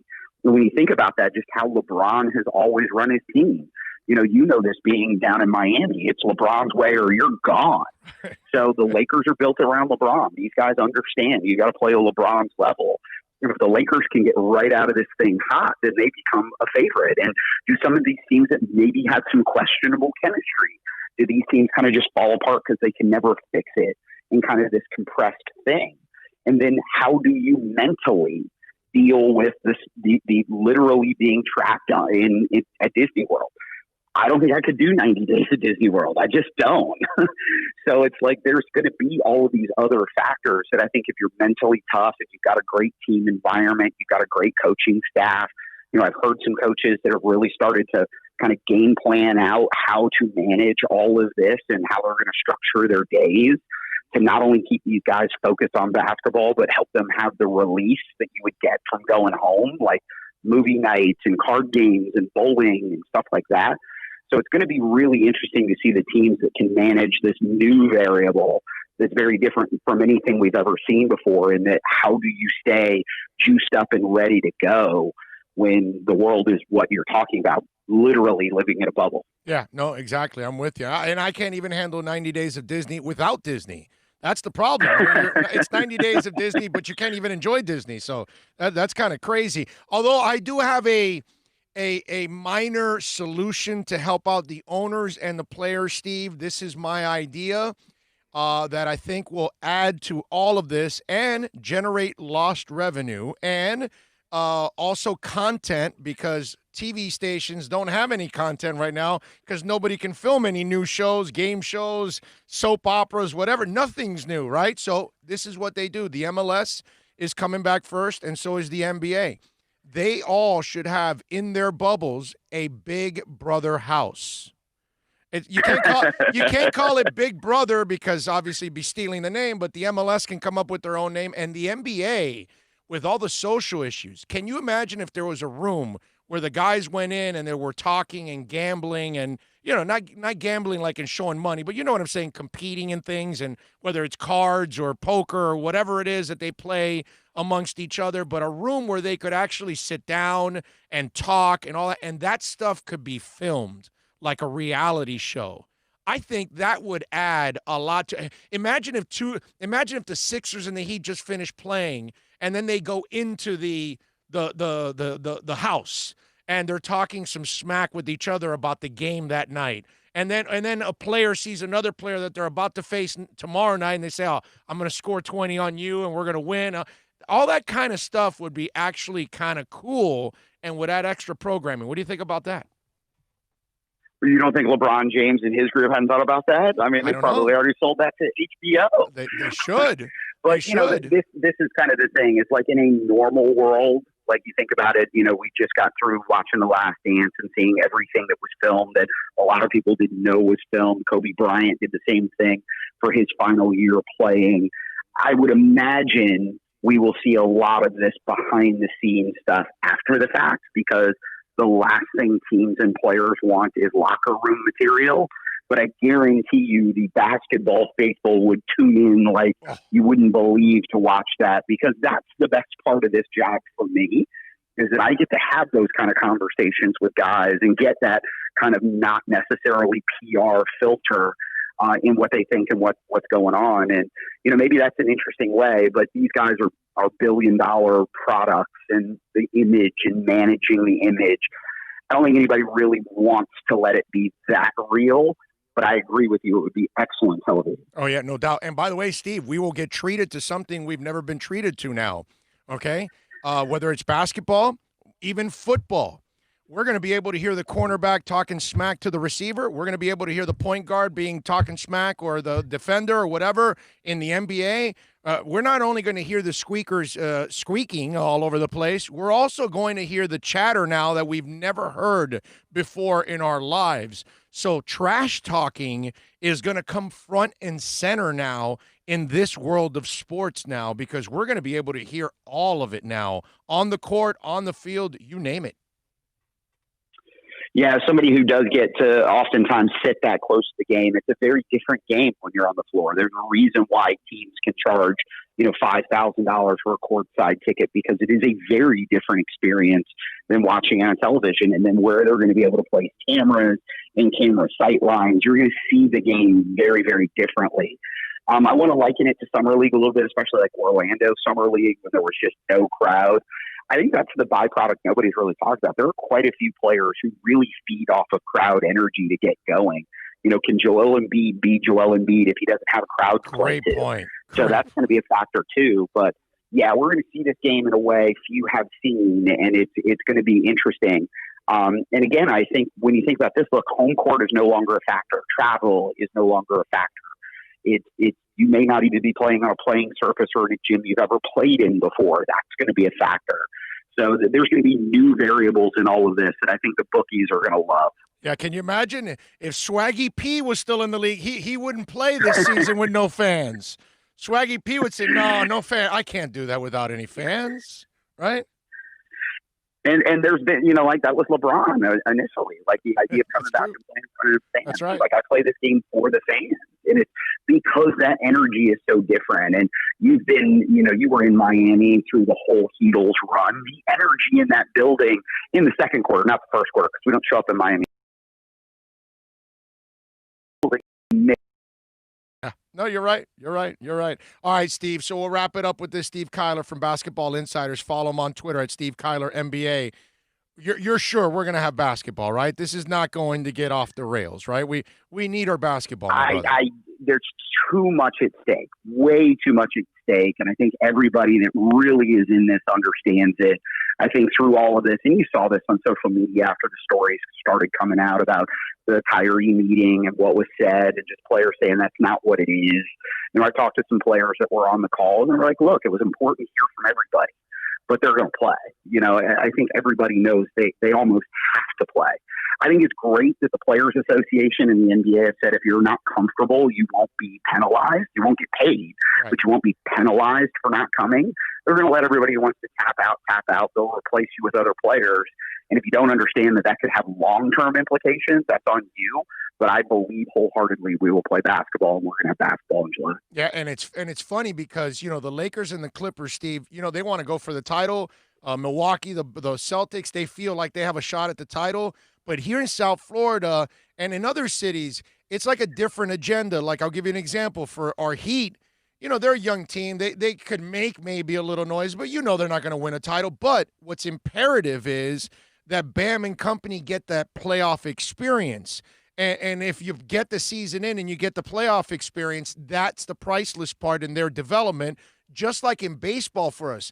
Now that we know we're going to end up with a 50-game season, that kills our Marlins because Jeter and Sherman are trying to develop a young core, and now those kids won't get the 162 to develop. 50 games, as you and I know, Steve, in baseball, it's a joke. You don't even get in a groove in 50 games. So, it's funny how the agendas are different. Some of these teams want to get these players back out there because the experience is part of that building block, and it's so important to them, just like the opposite, that some teams, hey, they actually have a shot at a title. Yeah, there's no question, but I'll tell you this too. Jimmy Butler has these guys ready to play, and Jimmy's story is two of these teams aren't going to come in ready to play. We're going to be ready to play, and we'll be the giant killers. And that's a great mentality coming in, especially if you're Portland, if you're Dallas, if you're Memphis. Memphis was sneaky good. You come into this thing ready while the old guys are going, oh, I got a hamstring. You're going to run away with this, and then we'll get an asterisk season. So, that with this, you won, but the truth of the matter is, I think any team that wins will hold up the trophy and have a parade. Oh, dude, I'm giving them – I already said it. I'm giving them double crowns because to start the season, then you have to stop for 3 months. Then mentally you have to grind yourself back up again. You're doing it through a pandemic. You had to fight through the pandemic to keep you and your family safe throughout all of this. The physical and mental grind of this season may be the hardest season ever because the back end will also be condensed too. I actually commend whoever wins this title more than any other title I've ever seen because of everything that's and remember that 9-foot Q-tip too. You're going through the Q-tip every other day, and that in of itself will get you. You are the best. Steve, thank you, my brother, as always. I appreciate you keeping it locked here and joining us as always and giving us the insight, man. Stay safe, my friend. Anytime, my friend. You got it. Too. There you go. Steve Kyler, Basketball Insiders. Good stuff there as always. That was good. And he's right. That thing does look terrible, right? Oh God, man, that thing looks nasty. That 9-inch damn Q-tip. It's like they're tickling your brain and stuff with that thing. Ugh. Got to go through it every day. Terrible stuff. But hopefully we will get, basketball. That's what I'm hoping for, man. And I think we will, too, by the way. I really do. I think we definitely will be getting basketball one way or another. It's kind of like what Patrick Beverley said. Hey, LeBron says we're playing, we're going to play. And I think most of the power players, if they want to play, they're going to lead. And, yeah, there's going to be some of those guys like a Kyrie Irving. But, again, like I told you at the beginning of the show, Kyrie just doesn't carry the same kind of weight. And it's not because he's wrong. It's just because of all the other things that he has said in the past. And so it's hard to – and then, when Dwight Howard backs you, I kind of feel that eventually there are too many guys that need the money, okay? And if they decide not to play with a new CBA down the line, this could cause a lot of problems for them. And because of the uncertainty in the future, you should take advantage right now. That's why I said that with the Disney employees. If you tell them, hey, listen, we need people that are willing to stay. We're going to have a hotel for you guys, and you cannot leave. You cannot go see your family. But we'll pay you. You'll get an extra $500 a week or whatever to stay. You do your regular work week, and your off time, you have to stay in the hotel, lounge, whatever. We'll get you autographs from some of the players and stuff like that, whatever. You can do, things like that to kind of offset it, and that's it. I think in today's climate, and as badly as everybody needs money, I think a lot of people would go for it. I know I would. I know if I was a Disney employee and after months of not working and everything going on, and I had an opportunity, unfortunately I had to stay away from my family for a month or two or three, my wife and I would suck it up and say, yeah, no, let's go. Let's make the money, man. It's what's better for us. Look, you know what I can't stand is when people make this sound like it's the end of the world, that you've got to be contained for a couple of months. I'm wondering with those people sometimes, like, did you not have fun in your life leading up to this point? I didn't go out anywhere this weekend. I had a good weekend, man. I had a nice, relaxing weekend. Didn't sleep as much as I would like. But whatever. But outside of that, it was a relaxing weekend. Hell, I even got to see Night Flight, which was so good. But anyway, it just, I don't know. I just don't understand that. So I think in this environment, I think there would be a group of people that would gladly stay and be sequestered for some extra money. Hell yeah, they would go for that. I think a lot of people would go for that. All right, 786-322-1105. If you want to get in on the accidentlawfirm.com text line, that's 786-322-1105. If you want to get in on the accidentlawfirm.com text line, you can also reach out to me on Twitter. That's at Big O Show, of course. Follow us there because that's a 24-hour talk show. You can reach out to us here on the YouTube chat board. And, of course, we've got the Super Chat. And guess what? Alex Diaz.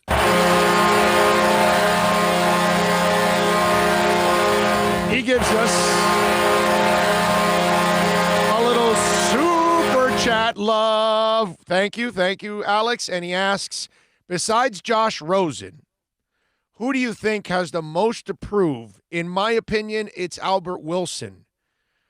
Well, Alex, I think when you ask me that, you're asking me different things to prove, right? Because Albert Wilson doesn't have to prove that he can play in this league. Albert Wilson has to prove that he can stay healthy now, because that's kind of what's reared its ugly head now for Albert Wilson.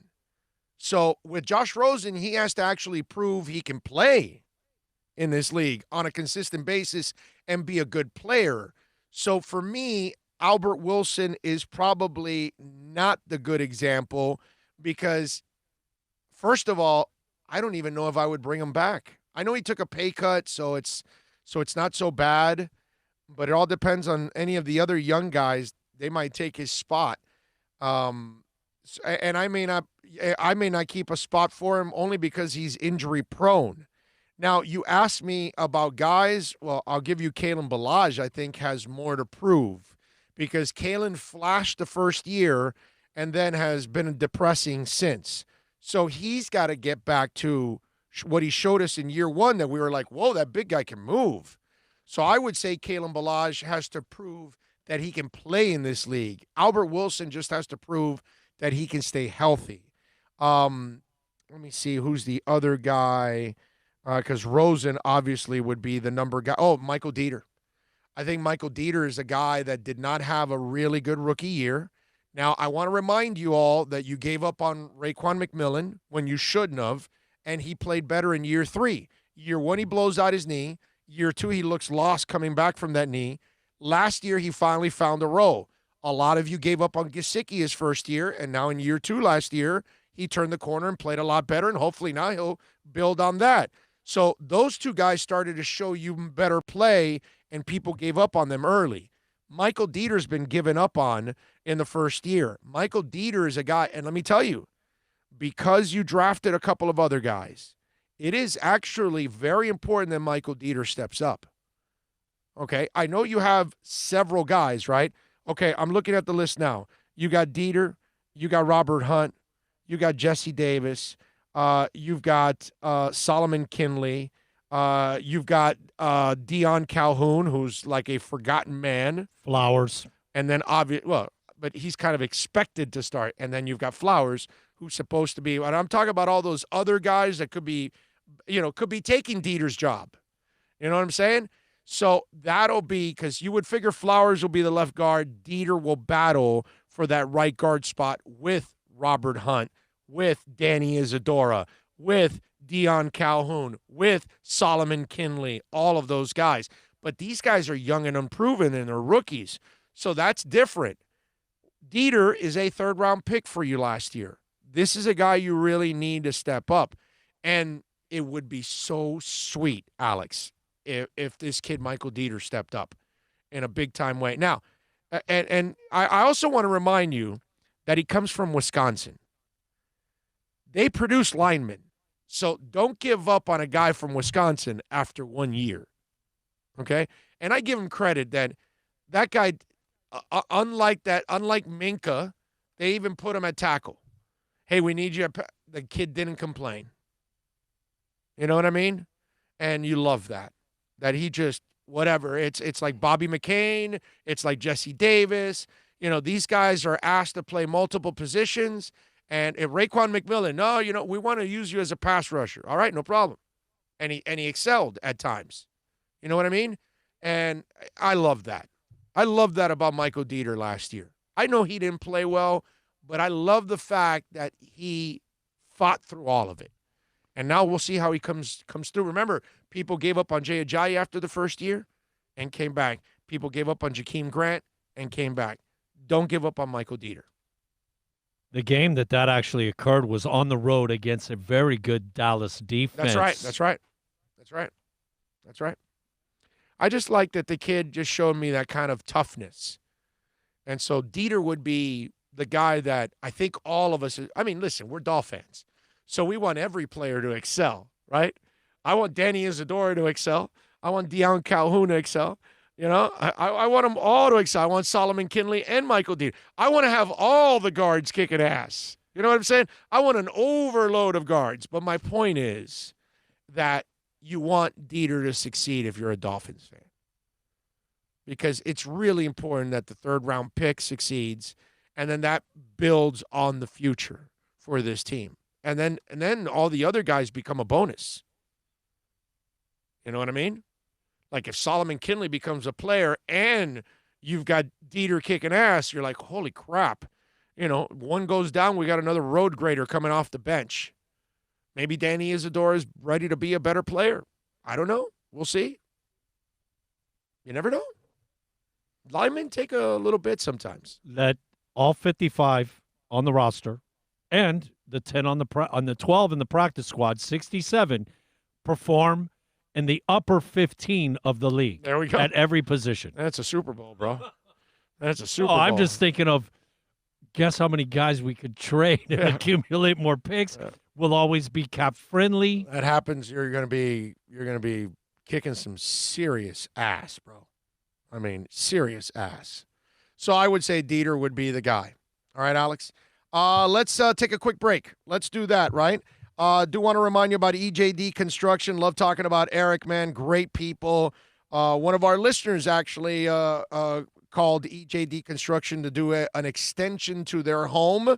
EJD Construction is actually doing some of our studio over at Inter Miami, too. He's building some of the studio, too. Call him, 305-318-4978. That's 305-318-4978. Custom home construction, major home remodeling. You want to add a second floor? He can do it. You want to add a TV coming out of the roof? He can do it. Whatever it is, man. You want to add a waterfall to your pool? He can do it. You want to spicing up the front yard and the driveway and all kinds. He can do it. EJD Construction, great staff with him. He doesn't pick up a couple dudes at Home Depot. Not that there's anything wrong with that, but no. His people have been with him for years. Fully insured, $2 million, liability, $1 million, workers' comp. You want professional work done and done the right way, call EJD Construction. Call Eric right now. Tell him Big O sent you. 305-318-4978. They're COVID-19 ready. They use gloves and masks along with any other OSHA requirements. And during their arrival to your house, their sales appointment, they will wear masks and gloves too. And first responders, you get developer rates. Call EJD Construction right now. 305-318-4978. No one expects to get into a crash, but I expect you to go to accidentlawfirm.com if you do. Make sure when hiring a driver, you go through a rideshare app so that you can be covered by the insurance, which can be up to $1 million whether you're a passenger or a driver. In other words, don't try to save a few bucks by paying cash instead of going through the app. I'm attorney Bobby Nunez from Nunez Law in Miami, and we're here to help you through the process. Go to accidentlawfirm.com for a free consultation from me, Bobby Nunez. That's accidentlawfirm.com. America's safest and best-selling compact luxury SUV is at Acura of Pembroke Pines, and this is how we do it. RDX, $339 a month at Acura of Pembroke Pines, the #1 volume Acura dealer. Are you tired of watching the same old travel videos on the internet? Well, then check out MikeNoGoZones.com, a travel documentary that's breaking barriers. I go to the places that the media tells you to fear, where no one else dares to go. Baltimore, Opelika, South Side of Chicago, and more. Go to MikeNoGoZones.com.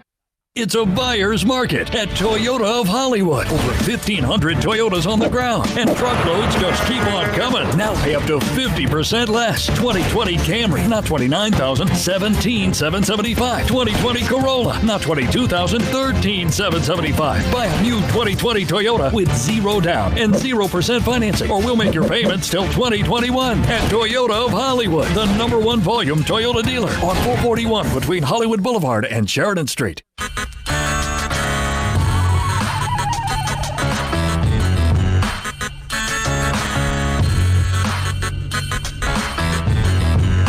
This is the Big O Show.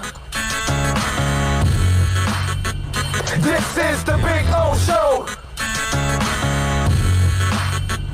This is the Big O Show.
All right, we are back.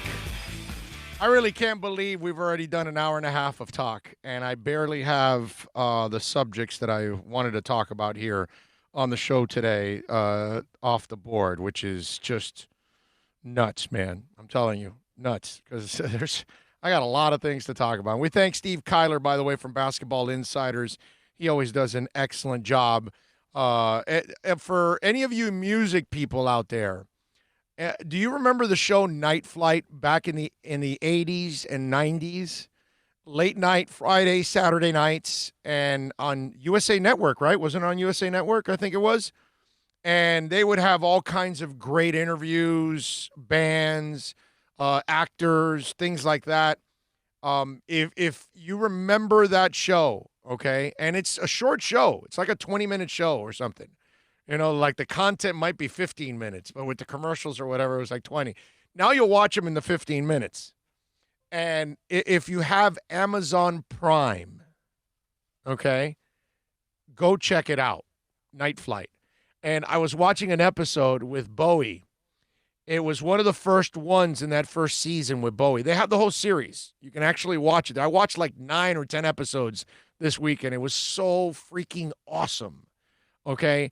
I mean, an interview with Ozzy where he's super young and you can understand every word he says. It's really amazing stuff. But anyway. No trembling? Nothing, bro. Nothing. I'm telling you, this is like, and short hair. Like, it was just like the stuff that you'll see. Bowie talking about what the internet could be. And he predicts the internet to a T, bro. I'm telling you, it is awesome. Okay? It is so cool for you youngins out there that have no idea about Night Flight. It was one of the cooler music news shows and pop culture because it had like all kinds of like funky cartoons and different things that they would show you for like a minute or something in between in between interviews and comments and things like that. It blew me away, man. It was so awesome to watch. So if any of you know anything about Night Flight, go to Amazon Prime. Okay, if you have Amazon Prime, you'll see it there. They have the series. Freaking awesome. It'll blow you away. The people you're going to see on it. And in a world like today, there isn't a lot of new programming. That's actually really, really cool classic programming. Big O, did you watch Long Gone Summer last night? I wanted to know what your thoughts were. I have not. I did record it because I wanted to speed through it and all that. I'll do that later on today. I'm not really. It's like I didn't watch the Lance Armstrong one because I had no real intentions on watching it. Don't care. I can't stand Lance Armstrong. I think he's a disgusting and despicable individual. So I really did not want to. I mean, we never even talked about it on the show. I never brought it up or anything because I just don't want to promote that guy or talk about that guy at all. I did more than enough right now. I'm not a fan of McGuire and Sosa. I got to be honest with you. McGuire, for me, is a freaking coward. And, all the stuff he did in Congress and all that. I know now he's kind of come clean. And Sosa still doesn't come clean. But I'm going to watch it because I love baseball so much that I'm just going to give it a watch. But I don't know. I don't know what to expect. I really don't. Those of you out there that watched it, you can give me your opinions on it if you want. You can send them in. But personally, it's just one of those that I'm going to watch it out of pure intrigue. But, again, it's two guys that I don't necessarily root for anymore. Finn 9113 with a little super chat.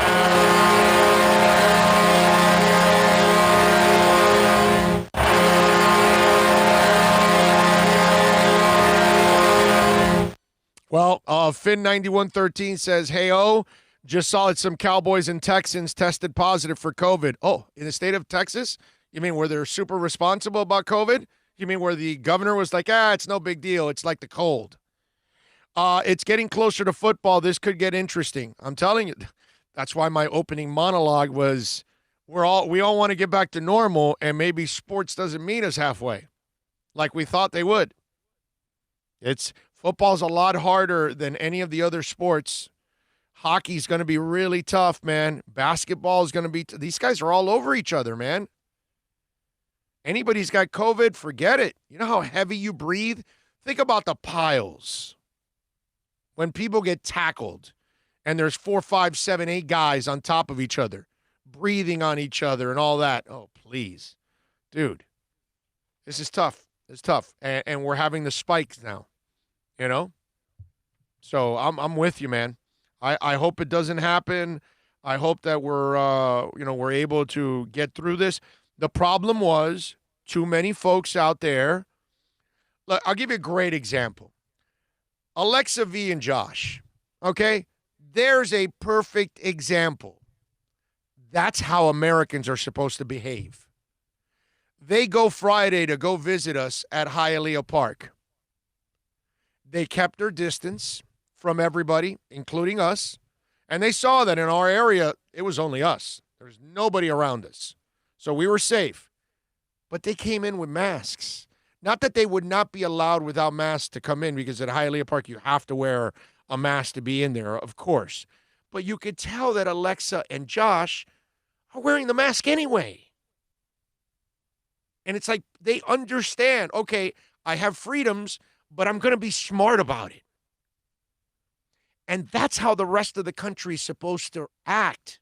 The problem is they tell you, okay, you can go out, and these idiots are going out like there's nothing wrong. And they're breathing all over people. And did you see that lady that went viral, that she was in the store and she started breathing on people? It's like, I mean, really? Can you be that tone deaf? Can you be that stupid? Can you be that insensitive? Are you allowed to assault somebody who just breathes on you? No, because you can charge. I think you can charge them now with assault. Oh, so you got to just walk away. You don't get to kick their ass. You got to walk away and then charge them, get some charges and charge them with a crime. Because if not, then you get charged also with a crime. It doesn't help you. Yeah, you know. But what I mean? You probably want to do something to that person. But yes, you would love to, of course. But that's my point. That our problem is, it's not that I understand we got to get back, but for Christ's sake, be responsible. Be like Alexa V and Josh. You know, when I saw them, I was so proud of them. They had these really nice masks and everything, and it's because they're doing it the right way, because that's how you're supposed to act. And keep your distance from people, and don't go somewhere where there's 400 other people. Don't go where there's 40 other people. Don't hang around with people you normally don't hang around with. It's really just, it's an odd thing, man. And that's why we're in this trouble. Because people don't act responsible. It's not about your freedom. It's how you handle that freedom. These idiots that are pushing for the freedoms are the same ones that are going to screw it up. Right. And it's going to get locked down again. Right. And it's going to be because of you not being responsible. Right. That's it. That's all it is. And when you tell them that, they're going to say, oh, no, that's not true. That's what's going to end up happening. I know it. Let's see. Big O, there are plenty of prank videos of someone breathing on people. Yeah, but that was not a prank. I saw articles and everything and how they exposed her name and all that, and she's been charged. That's why I'm saying it. I'm not talking about pranks. I'm talking about real idiots that are doing that, because there are people that are not taking this serious. They just think it's a cold. Okay? They're still consumed that it's a cold. Where are they getting that information from? I don't know, bro. I don't know. Right? I don't know. We have no idea, right? In 4 months, 120,000 Americans have died. The cold doesn't kill that many people. You know, but whatever, bro. It is what it is. And then those people, they will create anything. Oh, no, they're lying about the numbers and this and that. And, you know, it's like, whatever, bro. Whatever makes you feel, whatever you want to justify your lie with, go ahead and make yourself feel better. Any of those people that are doing any of this stupid stuff, you need to be exposed to corona. Kind of like the mayor. Did you see the mayor in Brazil? Yeah. That he contracted it? Yeah. And he was one of the ones that was, oh, this is just the flu. Yeah, Yeah. guess what, buddy? Look at the country now. You know what? They're in Brazil, they allow you seconds with your loved one to bury them. Seconds. Because they're building mass graves. So then they take you to the mass grave, boom, you just say goodbye, boom, and they're gone. That's it. It's as cold and callous as it gets. You know? So there's no cold, bro. Big O, did John have a mask on too? And he's smiling. Josh, not John. I get it. You're taking a shot at me because I called him John when it was Josh. I get it. I screwed up. Let's see. All right. Interesting. I'm just saying. All right, baseball. You know, we've got are you guys ready to laugh? Are you ready to laugh? Andrew McCutchen. I don't know if you guys heard this. As you all know, Andrew McCutchen is one of the badass players in this league, one of the better outfielders in this league. So McCutchen was doing an analogy. By the way, they say Ezekiel Elliott is one of the players who tested positive for COVID-19. Just come across the wire. Was that while he was at one of Dak Prescott's party? No, I think he got COVID squeezing some girl's breasts in a parade.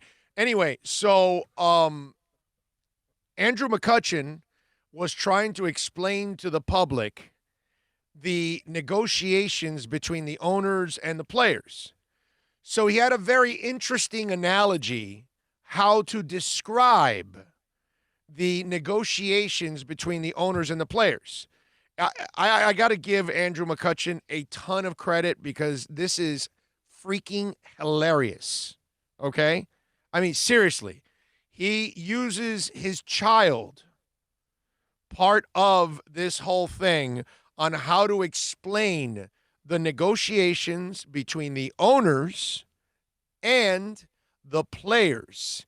And he uses something that you got to teach your kids to do as they're growing up, which is using the bathroom, right? So here's Andrew McCutchen with a very interesting analogy explaining negotiations between the owners and the Major League Baseball players.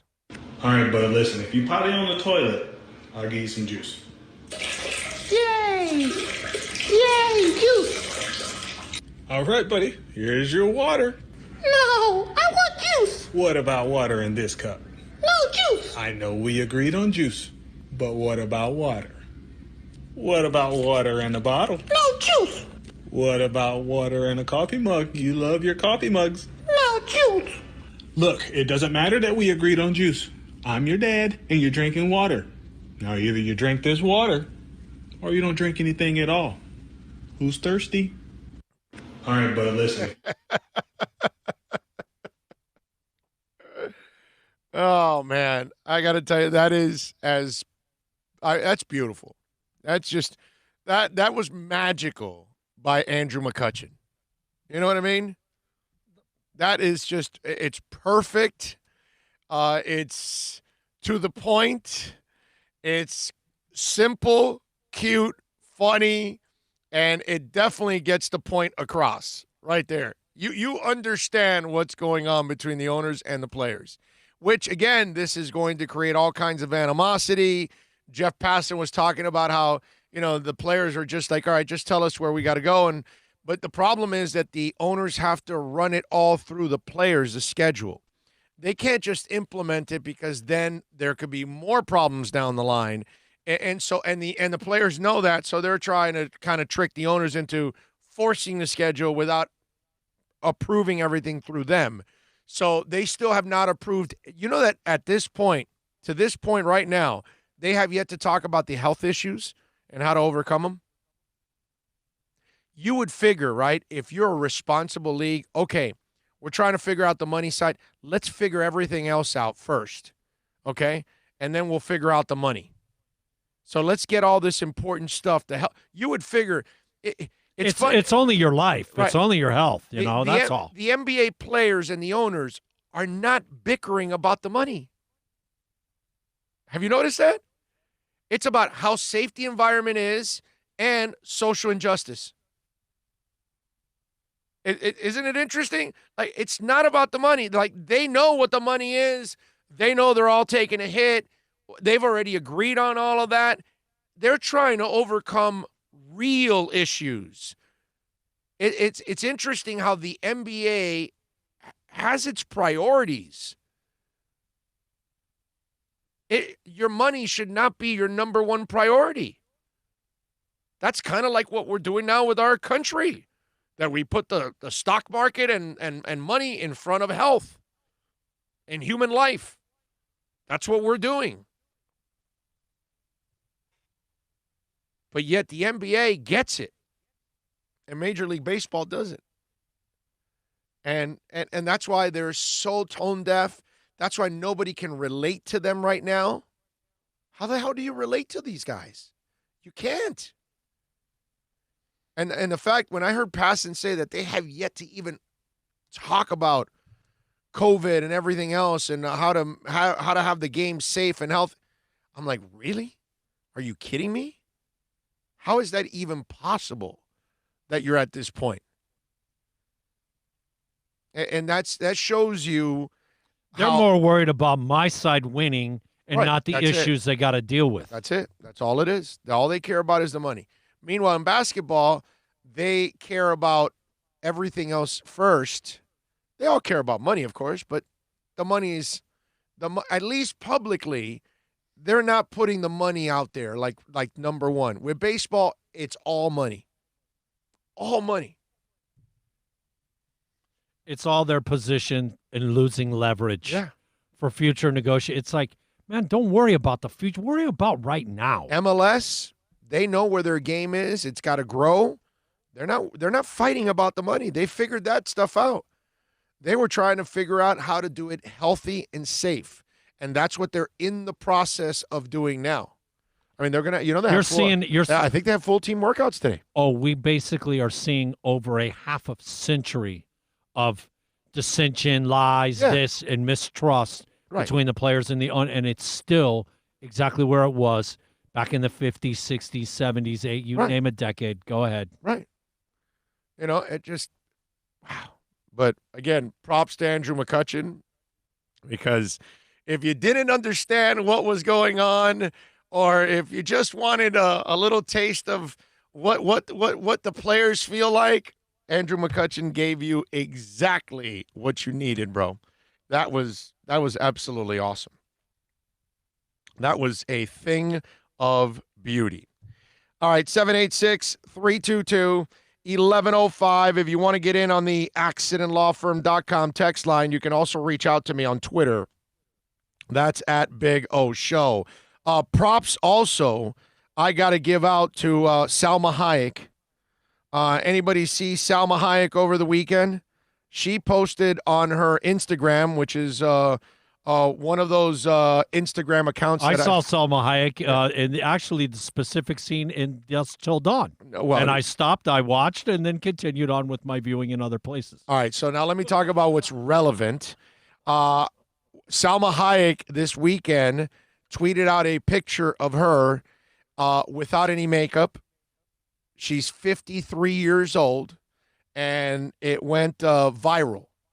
Okay? Do a little tilt. There you go. There you go. Like that tilt. Show it. Like that? Nope. No? Bring yes, better. There you go. Man, she looks smoking, bro. 53. No makeup. No makeup. You know what? She is as. Why don't you have your mic on, bro? She's competing with your girl. Yes. Well, she's right there with my girl. This is one of my favorites right here, bro. Salma Hayek is as beautiful as it gets. Okay? She's as close to perfection as it gets when you talk about the curves along with the face. But that thing went viral. It exploded. I'm a huge fan of women that have the natural look.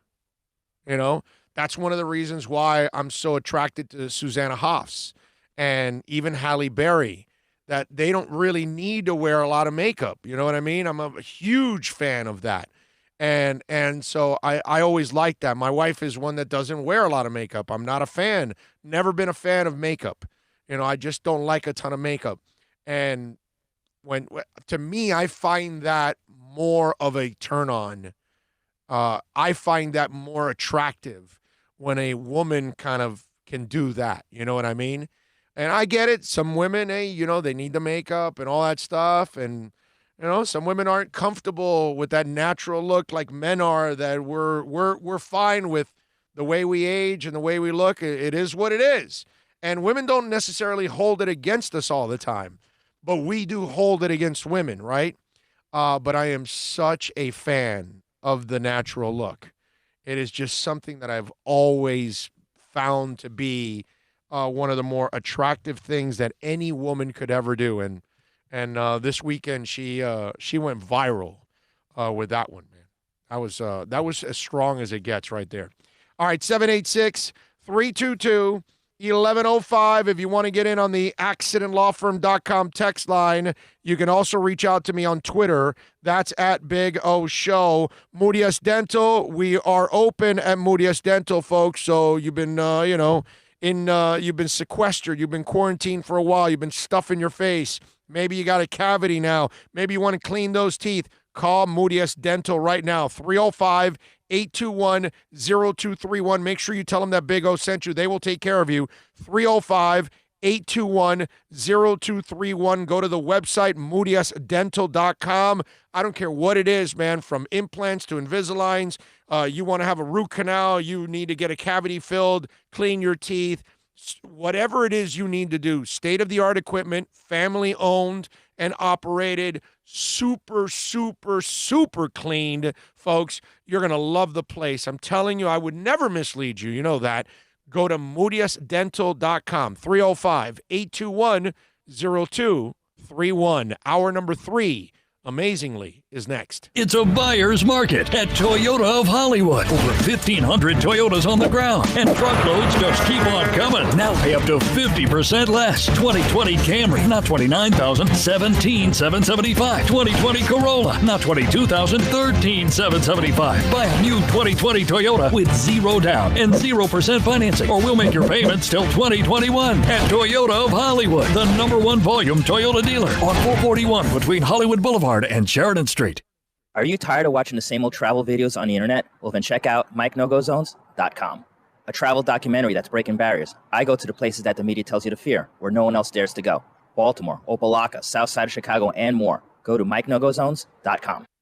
No one expects to get into a crash, but I expect you to go to accidentlawfirm.com if you do. Make sure when hiring a driver, you go through a rideshare app so that you can be covered by the insurance, which can be up to $1 million, whether you're a passenger or a driver. In other words, don't try to save a few bucks by paying cash instead of going through the app. I'm attorney Bobby Nunez from Nunez Law in Miami, and we're here to help you through the process. Go to accidentlawfirm.com for a free consultation from me, Bobby Nunez. That's accidentlawfirm.com. America's safest and best-selling compact luxury SUV is at Acura of Pembroke Pines, and this is how we do it. RDX, $339 a month at Acura of Pembroke Pines, the #1 volume Acura dealer.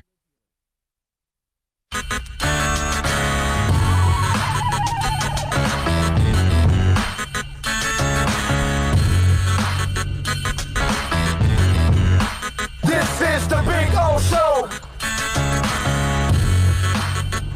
This is the Big O Show. This is the Big O Show.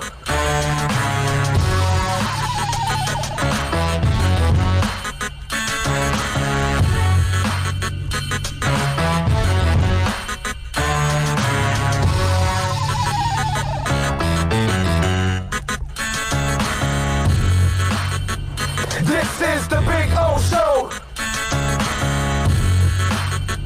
This is the Big O Show.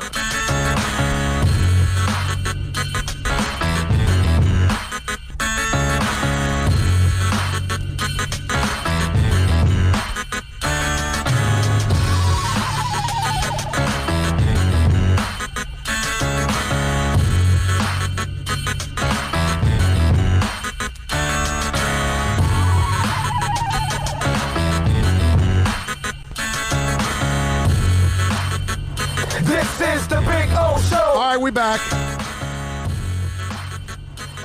I was telling Bill that we've done 2 hours today, and I swear, I mean, there's so much more to talk about. I have so many things. There's no way I can't. I showed it to you. I can do 3 shows with this. You're not even halfway through the first I'm not page. a third. And you got the whole. Yeah. I'm not a third. I'm not a fourth. I'm not a fourth of the way of all the stories that I have in order to talk about.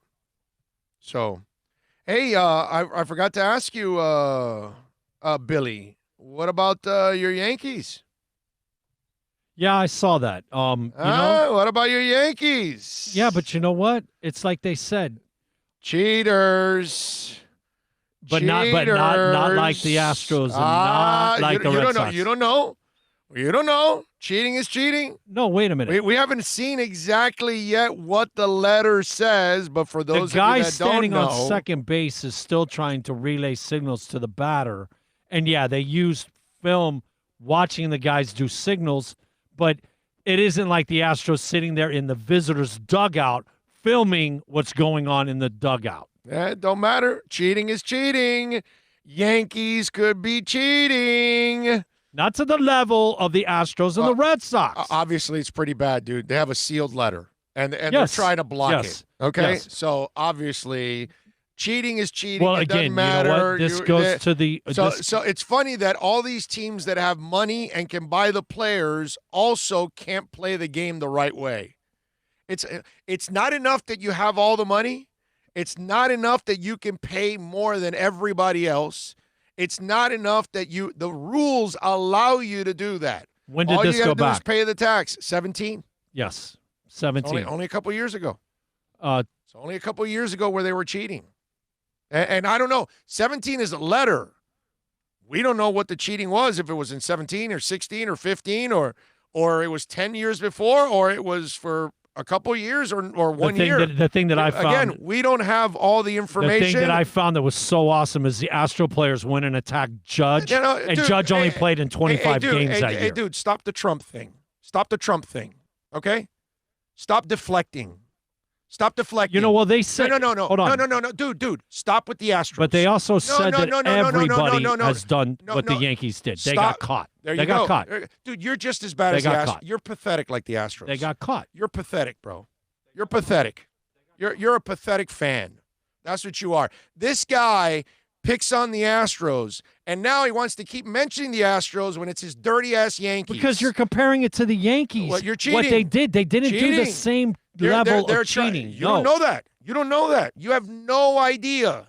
Cheating is cheating. It doesn't matter what they did. Your Yankees are dirty like the Red Sox, are dirty like the Astros. And all three have the money, and that's not enough for them.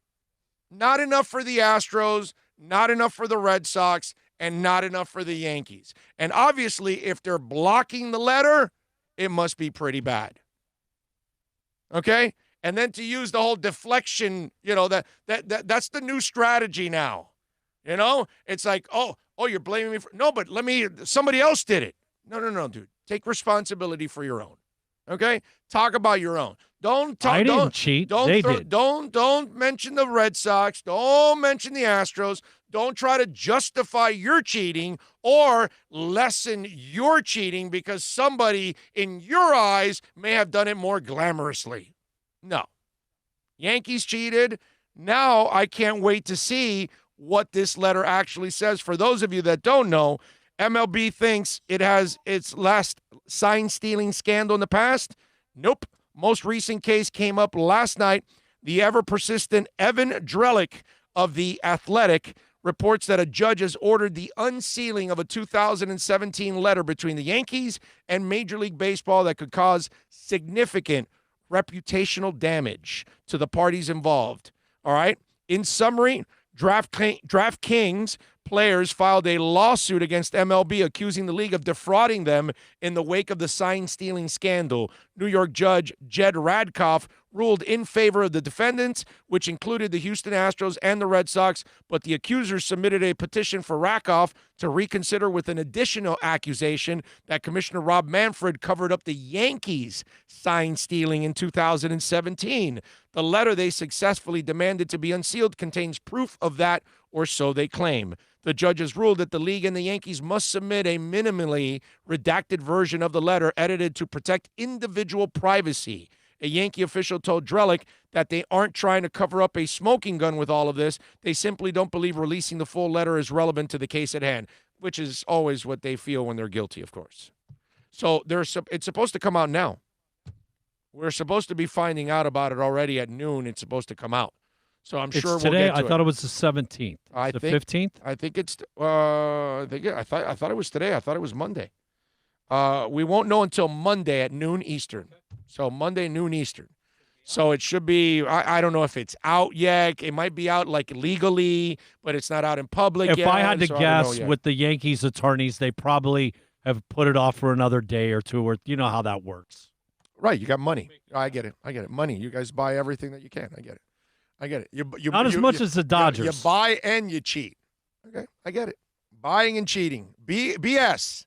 BC, I'm sorry. BC. Buying and cheating. Yes, sir. Yankees, Red Sox, gotta keep up and with Astros. the Joneses, bro. Buying the rest and of cheating. them are doing. There You we got to go. keep up. There's the justification. That is so sad. So sad. Why can't you be like the 03 Marlins? Oh, Bill making fun of the Astros cheating while his Yankees cheat is like Ted Bundy lecturing Jeffrey Dahmer on serial killers. Yeah, Jeffrey, you shouldn't be eating them. Let's see. What else do we have here? Big O, I think every baseball team cheats to some level. Yeah, but we're not talking about like, some kind of spitting on the ball or something like that. This is, obviously, there's something more to this one. This isn't like, regular kind of baseball cheating that's been going on for 100 years. Oh, Bill's argument is said 1,000 sins of another doesn't make you a saint. If the Yankees cheated, they cheated. Damn right. There you go. Sorry, Bill. I beat the Yankees in MLB The Show 2012 on my PS3.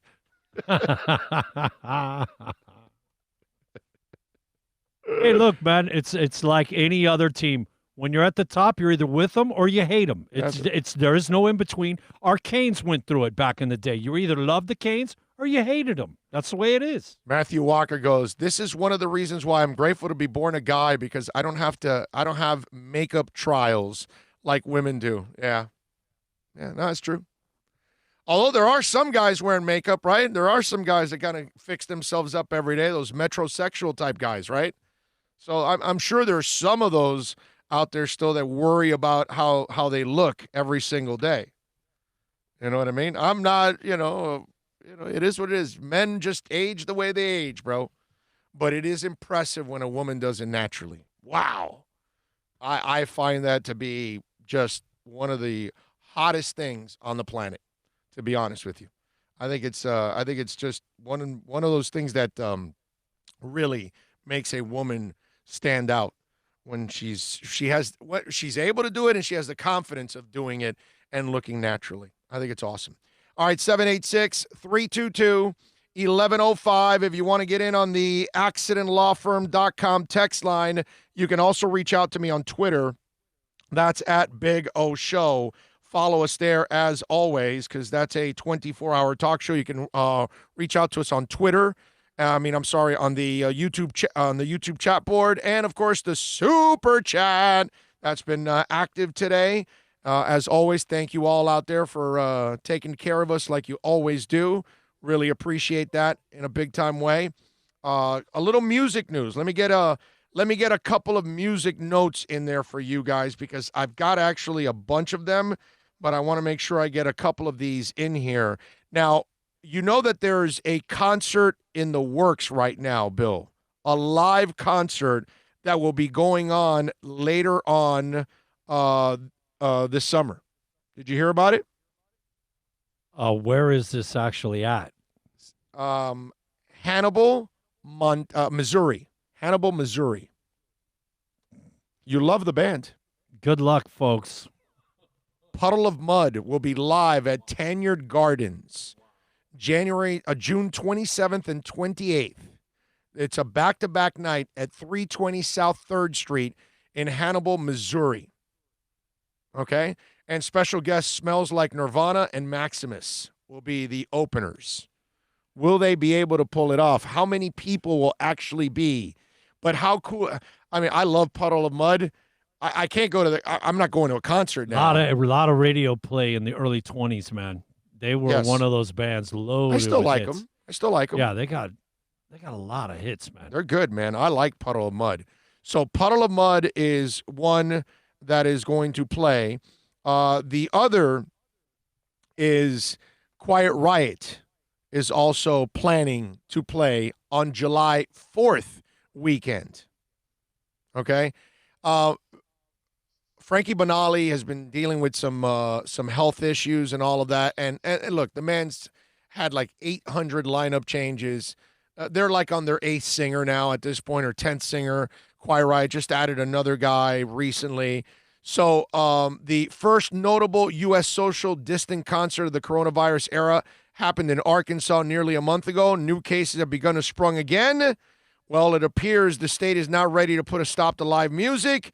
That includes Hot Springs, the Magic Springs Theme and Water Park, where a series of summer shows was announced back in January and is still on for now.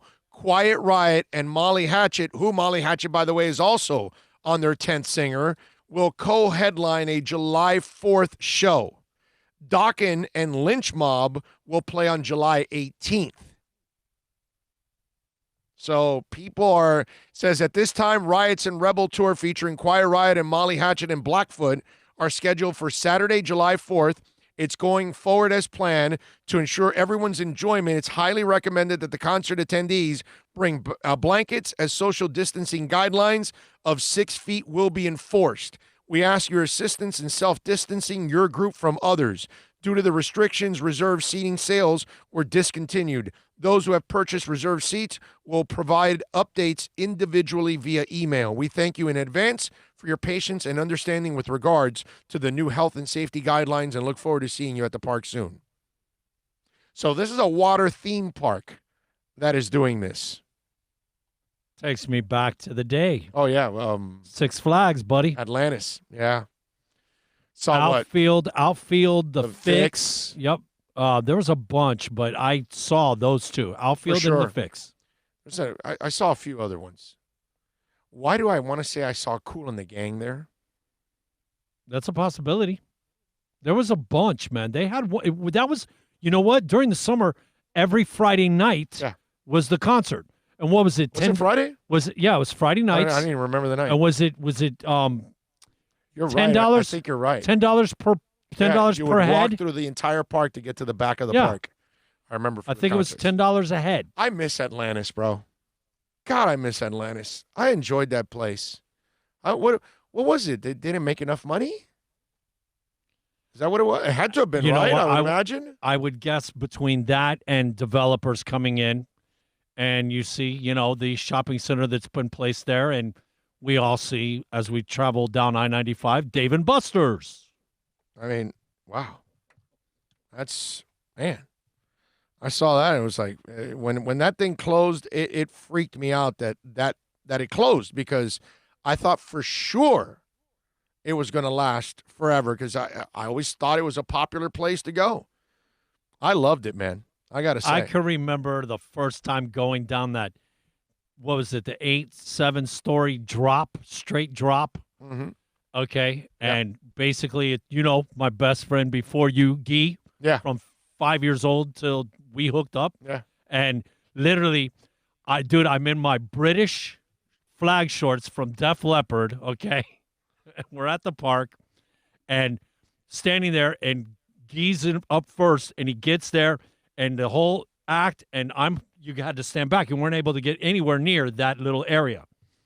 And from the time that he drops and I'm stepping up, by the time I take 2 steps, he's already getting off the slide. And it was like, damn. Yeah. And just, I can remember, cross your legs, cross your arms, and just kind of inch, just slowly. And, man, you got to that one ledge, and boom, and it was over. Oh, yeah. In like a second. Yeah, definitely. That was it. No doubt. Fred Soares is asking about CBS report. Yes, we heard. We just talked about it, that Ezekiel Elliott tested positive for coronavirus. Now, we're in June, so I'm not really worried about a June test, but because he can recover with plenty of time. But my point is, it just shows you, because players from both the Texans and the Cowboys, now remember, they're both in the most irresponsible state in the country, Texas, right? So you had a governor in the great state of Texas be a great-ass moron, and that's why his now state is having issues. And now the mayor of Houston is like, oh, we're on the brink of collapsing. And so, this is what you get, unfortunately. So, yes, we just reported it a little bit ago. It came across the wire. Not surprised here that you got players testing positive. This is going to be the issue. This is going to be the problem with all of this. This is not going to be as easy as people make it out to be. And because people are so stinking irresponsible, okay, this is why our transition will not be easy. That's all. When they told you can go out, they told you can go out, but do it responsibly. And this is what's going to, it's funny that you want to be treated like an adult, but then you don't go out and act like one. And then it's like what Bill says, these fanatics that are, you're taking away my freedoms. I'm an American. You can't trap me in my house. It's like, nobody's trapping you in your house. They're telling you to stay in the house so people don't die. I think that's pretty simple. Nobody's trying to take away your freedoms. We're just trying not to kill people. Okay, so now that we've given you freedoms, please do it responsibly. And not for nothing, but I mean, it's not Ezekiel Elliott's known to be hanging around all kinds of women anyways, as it is, so not surprised. If I'm a Jets fan, I'm worried about Sam Darnold. I mean, he's getting mono and stuff. That guy could easily get corona if you're just going to hang around skanks. This is what happens. Are you gonna say anything about Le'Veon Bell? Multiple skanks with Le'Veon Bell. Not one skank, but multiple skanks with Le'Veon Bell. This is why, if you're not going to be responsible, then we're going to have this problem. That's our thing. We're going to have this problem in a big-time way. And do you want to go back into quarantine? Because I don't. None of us do. And we're headed there again. The worst for me over the weekend, you know what? Because usually somewhere on the weekend, like 1, 2, 3 in the morning, I'd go to Walmart and do it then. There's no crowd. There's no nothing. Right. You're all by yourself. Right. Yeah. And everything, and actually in the aisles are the stacks of pallets of stuff. So if it isn't on the shelf, it's right there in the aisle. Okay? Right. Yeah. Bro, to not have that option, to just get in the car and I'm awake, let's go be productive. Right. Nope. Yeah. You can't even go to McDonald's 24-hour drive-through. No. Most of them have restricted hours. Yeah, they're still, you're right. Papa Roach, you a fan? Yes. They're actually, I never knew much about them until I saw them at Rockville a couple years ago, and I was like, hey, man, these guys are pretty cool, man. They got a decent little catalog there, man. Yeah. After I got into it, I was like, hey, these guys are pretty good. Well, they are celebrating their 20th anniversary of their breakout album, Infest. On deck is a live stream event June 20th where the group will perform the record in its entirety. The ticketed event starts at 2 p.m. Pacific, 5 p.m. Eastern, obviously, billed as Infest in Studio. In addition to performing multiple platinum record in full, Papa Roach will take the time to reflect on Infest, presumably recollecting the writing and recording process as well as the instant success that came along with it. We could not perform any longer, said frontman Jacob Shaddix, having performed the Infest album in full as a surprise one time before during the band's sold-out 2015 gig at London's Roadhouse. We decided to open the Infestation to everyone in the living room, in everyone's living room in the world, to celebrate the 20th anniversary with us. You probably want to move your furniture around a little bit. We've all got to get some of this quarantine energy out of our system. We also have to bother Jerry Horton back from his injury to watch out, baby. So there you go. So if you are a Papa Roach fan, June 20th, you will get to see that album in its entirety in Fest, which is pretty cool. I like that. I got to say, I hated the way you started that. Why? Papa Roach has been around for 20 years. Oh, yeah. Yeah. That age thing, just it sucks. And for you also, my brother, Deftones are prepared to celebrate their 20th anniversary of their White Pony album. Drummer Abe Cunningham has revealed that the band has wrapped up work on their new studio album. In an interview with Download's Kylie Olson, he says that producer Terry Date had finished the mixing of the album and is currently mastering the album. We actually tracked everything over the summer, last summer, June and July, and we were in studio tracking, and we're just taking our time, but we actually just completed everything. We're down in LA recording, but we mixed it up in Seattle. We're working with our old pal Terry Date, who did a bunch of our earlier records. He's up there while the distancing thing, it was a bit rough, but we figured it out a way to do it, the kind of mixes without being there. It's a lot better than when we're all in the room. We can knock it out quick and argue and do things. But yeah, we just completed it, so it's getting mastered right now, and that's been the main thing. It's been something to do in this strange time. So you will be getting a new Deftones album, my brother. How about that? Yeah, and it kind of sucks talking about the White album because they were actually talking about doing a tour for that album. And it's coming now. 2021, bro. Everybody's touring. Well, they said everybody lost money. It won't be 20. It'll be 21. Right. That's 21 all. year anniversary. Right. That's all. Everybody owe the Doobies. Their 50th anniversary is their 51st.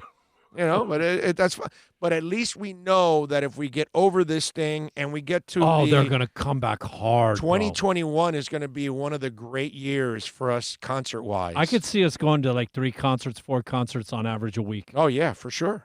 For sure. There's no doubt in my mind. Miles Kennedy, by the way, that I've become a monster fan of Miles Kennedy. Alter Bridge, what he does with Slash. Yes. So Miles Kennedy has been prepping a second solo album during the pandemic. He reveals in a new chat with Kylie Olson, also from the Download. I'm excited about it. I've been able to get something done during this time. Also hang out with my family, which has been wonderful. As you might remember, Kennedy utilized a wide array of instruments than he typically does in Alter Bridge. And with Slash in his solo debut, Year of the Tiger, the album was also conceptual in nature. Speaking of the journey of his family and losing his father at a young age, during the chat, Kennedy revealed he's mostly, he says the album is expected to start recording in the coming months with an eye towards a 2021 release. So there you go. So you'll get a new Miles Kennedy album. I like that. He's really, really good, man. I saw him live with Slash, Miles Kennedy and the whatever Slash and Miles Kennedy and the Imposters or whatever it's called, and that was an exceptional show, man. I went up to Orlando, drove up to Orlando to go see it, and because of course they didn't come here, and it was absolutely awesome. Got to tell you, that was pretty cool. Eminem. He rocked the world yesterday, over the weekend, giving out his 17 favorite rappers of all time. Okay? I almost was going to say, did he give out his phone number again? No, not this time. So he threw out a whole bunch. He goes, I got a list here. The order of my list that's in it goes Jay-Z, Tupac, Biggie, Andre from Outkast, Jada, Corrupt, Nas, and then me. And then he followed up with all the other ones. And he put Lil Wayne, Tupac, Royce da 5'9", Jay-Z, Redman, Treach, Cool G Rap, Biggie, King Crooked, LL Cool J, Nas, Joyner, Lucas, Kendrick Lamar, J. Cole, Andre 3000, Rakim, and Big Daddy Kane. Those were all his rappers of all time. Okay? Let's see. Well, okay. I was just looking at some of the other ones. Although there are a couple things here, you know, I mean, this is one of those, it's too subjective. I mean, there's no right or wrong here. You know what I'm saying? That's the problem here, that there's no right or wrong on who's, his favorites or whatever. You know what I'm saying? I don't know. For me, it's a fun list, and I know people are going to knock it, and they're going to say, well, how can you not have this guy on the list? And because obviously you're going to leave out a bunch of people. You know what I mean? And so that's why, when you look at lists like this, it's always, when we went, like the other day when we were talking about guitarists and things like that, it's impossible to come down with the greatest rappers. You know what I'm saying? It just is. I mean, does Ice Cube belong on that list? I don't think he put Ice Cube on that list, right? Would you put Ice Cube there? You could easily put Ice Cube there. Who else that I could, I don't know. I don't know if you would put Dre in there, but that might be a guy you could also put in there. It's so many guys that you could put in there. That's where it kind of gets crazy, that it's almost impossible to come up with, the ultimate list. Like for me, personally, my favorite voice is not on there. Chuck D. Chuck D's my favorite rap voice of all time. Okay, I love LL Cool J that he's got on this list. I love Tupac. I love Jay-Z. Let's see, Biggie, obviously, huge. Nas is probably one of my 5 favorites. Big Daddy Kane is a guy that I think older fans kind of give him love. But to me, it's like, okay, Chuck D for me is like the best ever. You know what I mean? So KRS-One. I mean, I don't know. It's tough, man. It's tough.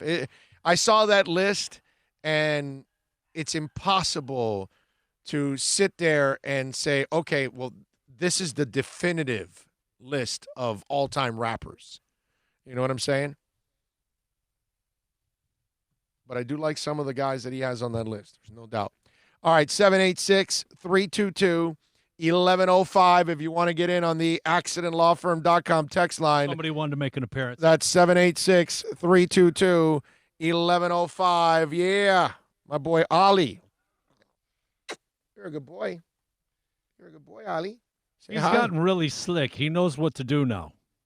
Ali is smart. Ali always wants to be in a position where he's getting the attention. That's what he is. He's the attention hound. He's a good boy, man. He is a good boy. Big O, with more COVID testing taking place, are the numbers up for more cases or more tests? Give me COVID cases per test, or it's incomplete stat. I bet I had it December 27th or January 10th. I don't know, my man. You know what I go by is I go by the death rate. And if the death rate starts going up, which it's sadly, it's upticked, that's really what I worry about, because you make a great point. With more testing, we're going to find out more people have it. But here's the part that I want to remind all of you out there about all of this, because I hear this also when people always mention the more testing. Okay, I want to remind you of this. I want you to really think about this, okay? They say more testing, that's why we have more people, right? But should it be that bad after we were all in our homes for 3 months? Shouldn't have gone away? Okay? Think about that. We were all trapped in our houses for months, and yet there's more testing now, and yet a boatload of people are testing positive. That's how contagious this thing is. That we were all trapped in our houses for 3 months, and we still could not kill the wave. You know what I'm saying? So we have to be very careful with this. This thing is super contagious. And now that we have freedoms and we have people that are irresponsible about their freedoms, this is what's going to end up happening. So that's the trick. Okay, it's easy to say that there are more tests, but should it be that way after we were all in our houses for 3 months? Shouldn't have the people that did have COVID, shouldn't have gone through their systems and that's it? Right? Isn't it 2 weeks where we were all trapped in our homes for 3 months? And yet, it still found a way to spread and stay alive. The thing, I think that we don't take into consideration enough. Some people really get hammered by it. Some people are asymptomatic, don't show any signs. We don't know who had it, who didn't. You know, it affects everybody differently. Some people, it kills them. Some people, they don't even get touched. Yep. Some people have, what was it, the Italian model that tested 8 times positive over 56 days? 50, I mean, there's so much crazy, unexplainable variables with this that for us to be really opening up like we are right now, man, major risk. I know. Alexa likes my doggy. One of our 4 doggies. Yes, he is a cutie pie. He is as cute as they get, man. He is. Ollie always positions himself to be grabbed and held and played. Ollie's the best, man. Ollie is the most lovable one out of the 4. He's the one that just. Oh, the other 2 are terrors. Yeah. I mean that's because of you, but not really, you know. But yeah, they definitely. He wants to get up on the table. Let's let him out on the table. Let's let him cruise around. What do we got here? He wants his close-up, man. He's a model. Tony Leggett says, Super Mentirosa. They had that song on the radio for years. I love when a woman says doggy, makes me chuckle. Okay. What else do we have here? Damn, he reminds me of my little Gizmo. He passed away in 2017. Well, I sorry about that, my brother, because I know that is one of those things that is terrible when you lose a dog.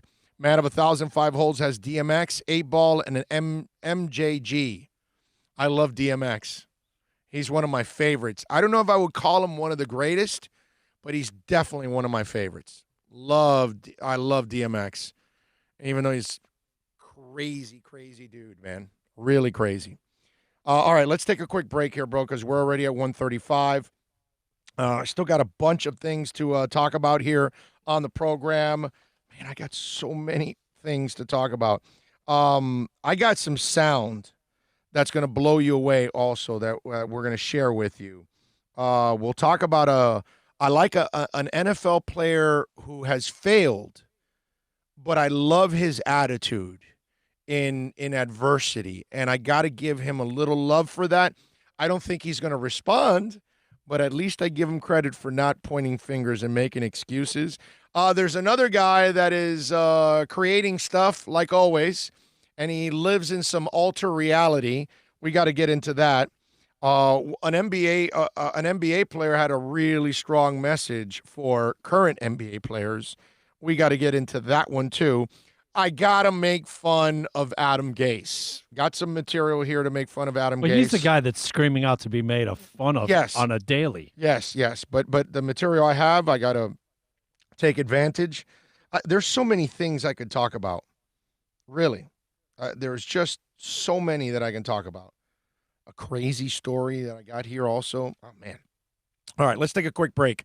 Ollie and I will be back. You guys be good out there. Back with more right here on the Big O Show. It's a buyer's market at Toyota of Hollywood. Over 1,500 Toyotas on the ground, and truckloads just keep on coming. Now pay up to 50% less. 2020 Camry, not $29,000, $17,775. 2020 Corolla, not $22,000, $13,775. Buy a new 2020 Toyota with 0 down and 0% financing, or we'll make your payments till 2021 at Toyota of Hollywood, the #1 volume Toyota dealer on 441 between Hollywood Boulevard and Sheridan Street.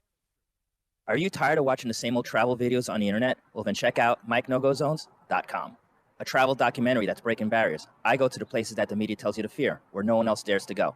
Baltimore, Opelika, South Side of Chicago, and more. Go to MikeNoGoZones.com.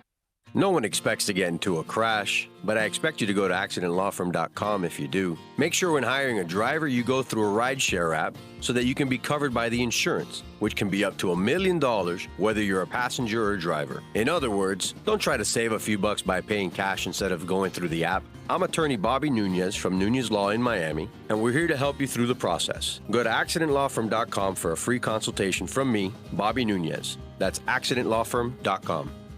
America's safest and best-selling compact luxury SUV is at Acura of Pembroke Pines, and this is how we do it. RDX, $339 a month at Acura of Pembroke Pines, the #1 volume Acura dealer.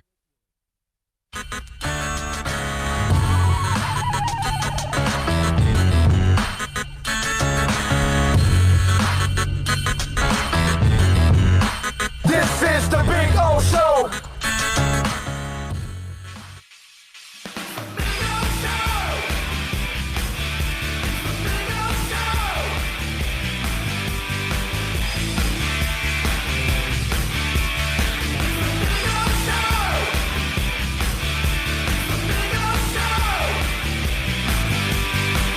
All righty. Yes, Alexa V, my doggy's nice and calm. Ollie's like the hangout dog. You know what I mean? Ziggy will hang out with you a little bit, but then he'll eventually, a few minutes later, he'll want to have to move. Flash will hang out with you for sure. Maiden, she's enormous. She's 70 pounds. So it's amazing because I think she's in her 4th year now. I don't think she's completed her 4th year. But she has the energy of a puppy still. It's crazy. It really is. But yeah, we have four crazies in our house, and it's family. That's all. Like most of you out there, you know how it is when you care about your dogs, they're like your family. That's all. You treat them almost like a kid. What breed is Flash? Flash is a short-haired Chihuahua.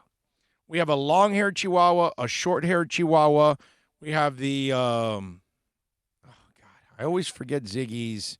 What? No, not a Pekingese. He's a I always forget the damn name, the damn style of that dog. Always forget the breed. It's a teacup something. They're very popular teacups. It always comes with that name teacup. It's really small. He's like 3.5 pounds, man. It's a tiny little dog. Whenever you say teacup, Yorkie. I always forget Yorkie, bro. Best in show. Oh, yeah. Yorkie. Oh, if that guy's wearing that suit, you're either a doorman or I don't want to say. And my big girl she's a German Shepherd, Boxer Terrier combination. She looks great. She's like a really pretty dog. No doubt about that. All right, 786-322-1105. If you want to get in on the accidentlawfirm.com text line, that's 786-322-1105. If you want to get in on the accidentlawfirm.com text line, David Gilmour, by the way, is going to release his first new song in 5 years as part of an audiobook project with his wife, Polly Sampson. Co-written by Sampson, Yes, I Have Ghosts, will debut June 25th, A Theater for Dreamers. A week before, the tune will be available via the usual channels and streaming services. So how about that? He's doing something with his wife, David Gilmour. I thought that was kind of an interesting story. That one with Gilmour. All right. I wanted to tell you about a player that I don't really believe in this guy that much. I don't think he's going to end up ever becoming a good quarterback. But I will give Mitch Trubisky a lot of credit because the Bears did not pick up his 5th-year option, which would have been $23.9 million. That's a lot of money. Now, they did something just incredibly as stupid, trading and bringing Nick Foles onto the roster because he's not the answer either. That's what the Bears do. But Trubisky, Wasn't shocked when they didn't pick up the option. He goes, it wasn't a really big surprise to me because I kind of felt like I had it coming. And he goes, I put myself in their shoes. If I was looking at myself, I feel like I would have to go out and earn that fifth-year option, and I feel like the way I played last year didn't merit that. I think it's just more fuel to the fire to me, more motivation that I could get more done to get extended. My plan is to just go out there and earn my next contract, whatever that is. I want to be here in Chicago. I want to play my heart and soul out for this team and give it everything I got. So I'm just excited to get back on the field with my teammates and get back to work. Whether he gets to do that or not, I don't know if COVID's going to allow him to do that. The problem for him now is he lost his in, which is he was a starter. Now it's an open competition. So not only are you trying to earn your contract, hell, you're trying to get your job back. And if you don't get your job back, you already lost out on getting any extension from anybody. Look, I'm on record over the years. I don't care who the hell you are, dude. Whether you're Ryan Tannehill, whether you're Lamar Jackson, whether you're Josh Allen, whether you're Mitch Trubisky, man, I don't care how tall you are, how short you are, if you're athletic, if you're unathletic, if you're a pocket passer, if you're an athlete, if you can't be accurate on a consistent basis, in my eyes, you never become accurate. That will always be a problem for you. And it'll rear its ugly head in the worst moments.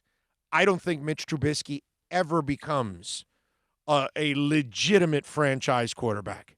Is he athletic enough? Does he have enough of an arm that he'll wow you? They all do it. Lamar Jackson will wow you. Josh Allen will wow you. Ryan Tannehill will wow you. Mitchell Trubisky will wow you. They will all fool you. Okay? None of them are ever going to be consistent because none of them are really ever accurate quarterbacks. You can figure out a way to design an offense for them and try to a couple of the throws that they can make, keep it at a high percentage. You notice with Lamar Jackson, there's a lot of crossing routes. A ton of crossing routes. They try to keep it. There's a ton of tight ends. Well, they're trying to keep it in a way where it's a user-friendly offense for him. But if they have to make him depend on accuracy, they're dead in the water. Okay? So when a defense is able to force him to be a QB, Mitchell Trubisky will fail. Ryan Tannehill will fail. Lamar Jackson will fail. I'm deadly consistent on this. I don't believe any of these guys ever become consistent.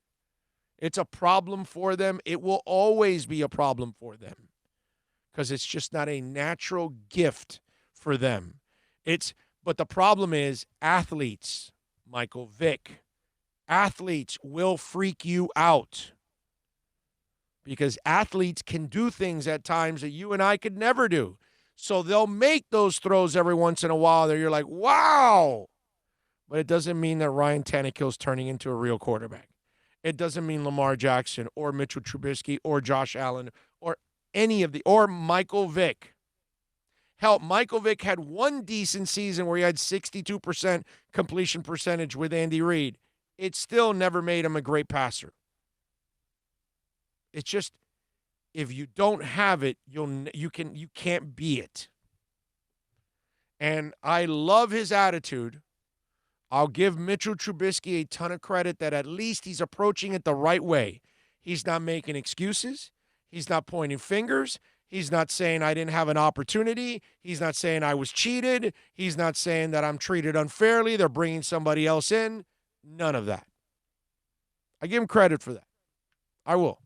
But I will say this, Mitch. You're a little late on the race here, my brother. I think they got you already at this point, and I think you're cooked when it's all said and done.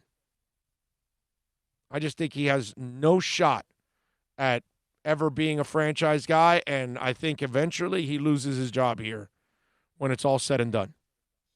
786-322-ESPN 1105 if you want to get in on the accidentlawfirm.com text line. You can also reach out to us on Twitter.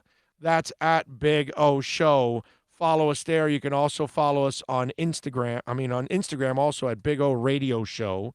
And don't forget, of course, here on the YouTube channel, on the Super Chat, all of that always going on.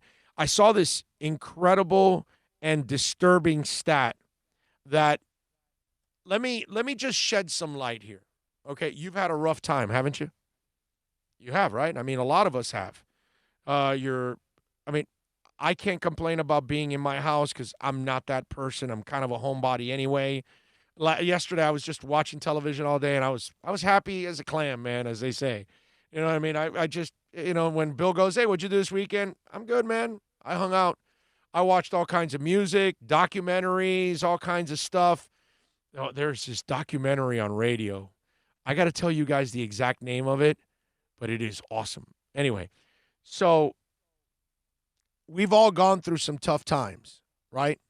And you know the saying that there's always somebody that has it worse than you, okay? Can I give you somebody that may have it worse than most of you out there, unless you're dealing with a health issue? That's the only way it gets worse. Did you know this, Bill? Did you know that there's more than 40,000 cruise ship workers still stuck at sea because of the coronavirus? I didn't realize it was that many, but I knew there were still some ships that were out there. 40,000, bro. The Herald reported that at least 42,000 workers remain trapped on cruise ships without paychecks. Some are still suffering from COVID-19 3 months after the industry shut down. Cruise lines stopped sailing in mid-March after several high-profile outbreaks at sea. More than 600 people fell ill aboard Carnival Corp's Diamond Princess while it was quarantined off Japan. The U.S. Centers for Disease Control has prohibited cruises in U.S. waters through July 24th. Some cruise ship workers have started being repatriated to their home countries. Okay? But for most people, the coronavirus has caused mild or moderate symptoms that have cleared up within weeks. But for others, especially older adults and people with existing health problems, the virus can cause severe symptoms and be fatal. You got to figure. And think about this. Hey, look, man, I love going on cruises. Do you want to be on a ship for months? No, that would be overkill. Right? Oh, and not only that, you're on a ship for months. That's a ghost ship. There's nobody on board. It's just you and the other employees. There's no entertainment. No, I was just going to say, on average, the cruise ships now that are, I know from working Royal Caribbean, and being on the port and working the ships on the dockside, 2,000 to 4,000, depending on the size of the ship, will be the number of crew. So you got 42,000. You're looking at anywhere from 10 to 12, 15 ships. It's way more than that because those crews have been already, they've taken people out. So it's more ships, less people. But what you're saying is there's 42,000 crew divided by 2 to 4,000. What I'm telling you is it's probably more ships than that with less of crews. Oh, some crew have gotten to get off. Yeah, that's what I'm saying. Yeah. None of them probably have any full crews. They've probably been able to unload half their crews. It's just the other half cannot get off. But think about being trapped on a stinking boat for 3 months, man. Come on, dude. I love cruises. It's like being in the military. When the week is done, I'm good. I'm ready to get off. Like, I love being on the cruise. I was on the Oasis of the Sea a couple years ago, and it was magical, bro. It was a blast. Loved every day I was on it. On the 7th day, I was good. I was like, okay, had a great time. I'll do this over again. 3 months? 3 months. Wow, dude. Man, I saw that stat, and I was like, wow, that's crazy stuff. That was one of the reasons why I never took a job on a ship, because you never leave your job. Mm-hmm. You're always at work. Yeah. And the ship has the ability at any time to go, hey, we need assistance over here. Or, and you got to go. Yeah. So I was like, the idea of being able to bank some money, be at sea, go to a bunch of different ports and all, it was just like, Yeah, but being stuck at work 24/7 for 3 or 4 months, nah, I don't think And so. the sea is like, come on, dude. I mean, ugh. I told you about David Gilmour. Pink Floyd, they're streaming a rare demo of Run Like Hell from the sessions of the 79 The Wall, the latest addition to their daily online playlist feature.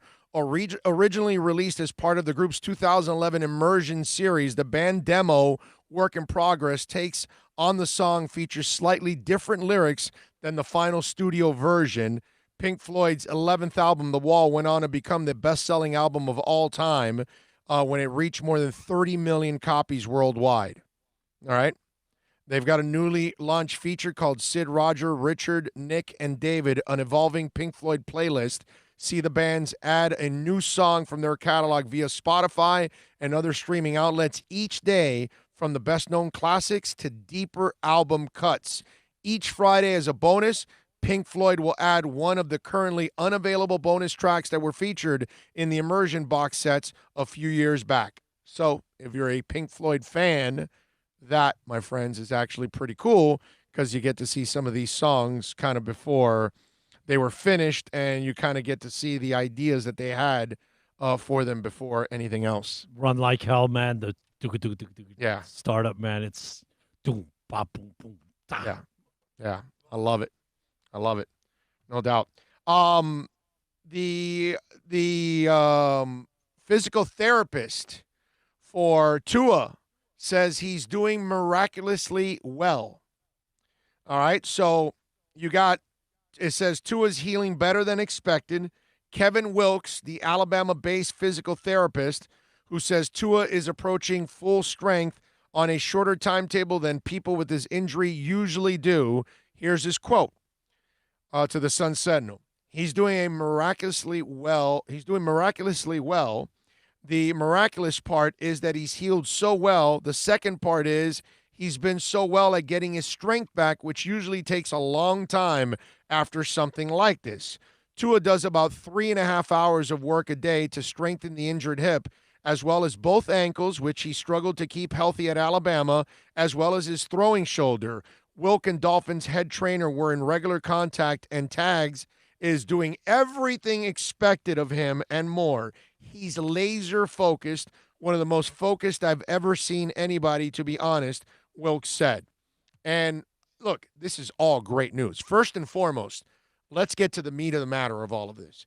This is phenomenal news about Tua, okay? Because what you don't want to hear is slow. What you don't want to hear are setbacks. You know what I mean? What you don't want to hear are struggles. What you don't want to hear is follow-up surgeries, clean up debris. You know, these are things that you don't want to hear that happen all the time in recovery.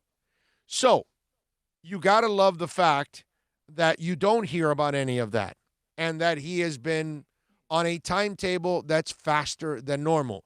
That doesn't mean that you rush him to get out on the field.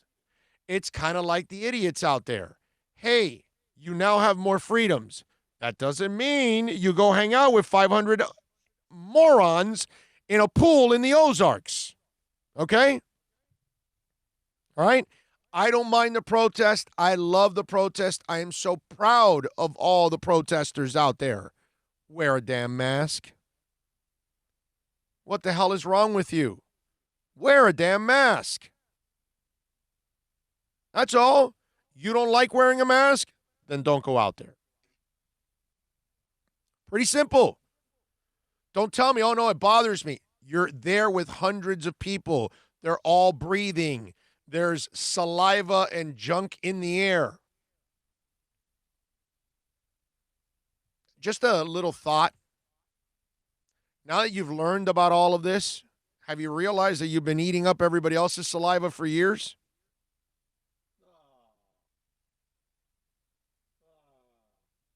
Just want to say, after they told you that they talk and it goes several feet,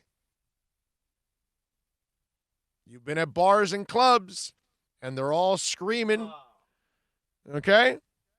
Just saying. Concert, football games. Concerts, Fauci said football those are games. the worst. Exactly. Everybody's screaming. Everybody, and especially those drunk guys. They're just spewing spit and everything all over the place. And it's just spit you can't see. And then you're yelling, yay, and it's all going in there. They're like Sylvester the cat, Thuckford and Thuckatath, and just spitting saying. stuff all over the place. I'm just saying. Just things to think about, you know? So let's be responsible with all of this. Now, with Tua, I love the fact that we're getting all this great news. Okay? It's fantastic. No setbacks, none of that. But like I just compared it to, okay, you could go out on the street, but be responsible. Okay, Tua's getting healthier, but we must be responsible. Just because he's healthy, this enthusiasm of, well, no, they say he's healthy. Throw him out there in the first week. No. Just because he's healthy doesn't mean he's ready to take on hits. And he's not even close to a year removed at that time. So you want to get more to November where you're a year removed from that. At least these men hit harder than what they hit at Alabama. I just want to remind you, okay? They're bigger, stronger, faster, and they hit harder than anything in the SEC. And we know the SEC physically is probably the toughest conference there is in football. The NFL is slightly tougher. I just want to remind you. So it is great to read this. Just don't read this and then run with it and say, oh, my God, we've got to play them in week 1 or we're dead in the water. It's not about that. This is not about a Super Bowl year or anything like that. What it's about is let's get everybody acclimated. Let's get everybody prepared, including Tua. And then really we want to get him prepared for the 2021 season when he will be the guy with an entire offseason ready to go and ready to lead the Dolphins to the playoffs. Okay? So it's nice that he feels great. It's nice that he's recovering well. It doesn't mean that he should be playing one down at all in the first half of the season, pretty much. Put it that way. Okay? All right, 786-322-1105. If you want to get in on the accidentlawfirm.com text line, that's 786-322-1105. If you want to get in on the accidentlawfirm.com text line. Let's take a quick break. We'll come back. Hour number 4. I still got some stuff to talk about. Is next. To say It's a buyer's market at Toyota of Hollywood. Over 1,500 Toyotas on the ground, and truckloads just keep on coming. Now pay up to 50% less. 2020 Camry, not $29,000, $17,775. 2020 Corolla, not $22,000, $13,775. Buy a new 2020 Toyota with 0 down and 0% financing, or we'll make your payments till 2021 at Toyota of Hollywood, the #1 volume Toyota dealer on 441 between Hollywood Boulevard and Sheridan Street. Are you tired of watching the same old travel videos on the internet? Well, then check out MikeNoGoZones.com, a travel documentary that's breaking barriers. I go to the places that the media tells you to fear, where no one else dares to go. Baltimore, Opelika, South Side of Chicago, and more. Go to MikeNoGoZones.com. No one expects to get into a crash, but I expect you to go to accidentlawfirm.com if you do. Make sure when hiring a driver, you go through a rideshare app so that you can be covered by the insurance, which can be up to $1 million whether you're a passenger or driver. In other words, don't try to save a few bucks by paying cash instead of going through the app. I'm attorney Bobby Nunez from Nunez Law in Miami, and we're here to help you through the process. Go to accidentlawfirm.com for a free consultation from me, Bobby Nunez. That's accidentlawfirm.com. America's safest and best-selling compact luxury SUV is at Acura of Pembroke Pines, and this is how we do it. RDX, $339 a month at Acura of Pembroke Pines, the #1 volume Acura dealer.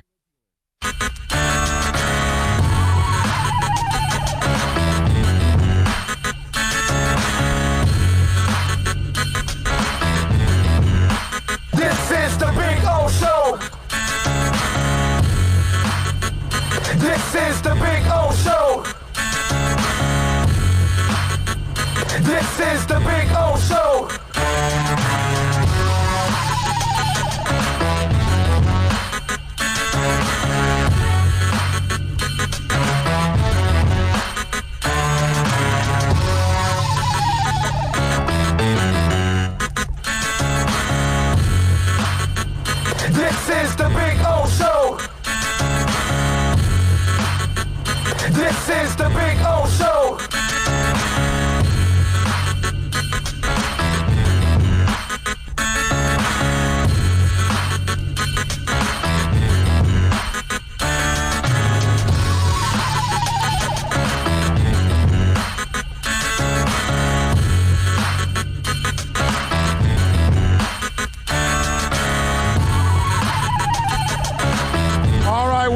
back. We're back. We're back. And Cody Douglas, baby. Thank you, Cody, chiming in on the Super Chat.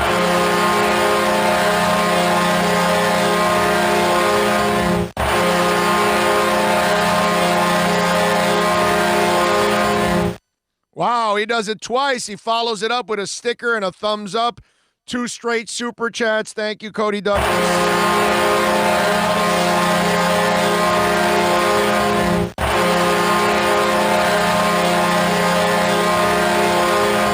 Very nice. Thank you, Cody. I appreciate you, my man. Thank you for supporting us the way you do every single day. All of you out there that are always supporting us. We got basketball. We're trying to get basketball back, and we're hoping. Listen, as sports fans, boxing's back, UFC's back. You got some golf going on. You got NASCAR. I watched a little NASCAR over the weekend since it was here in South Florida, watching the truck race and watching Denny Hamlin win yesterday over at Homestead. I think it was his 40th win of his career and everything. So.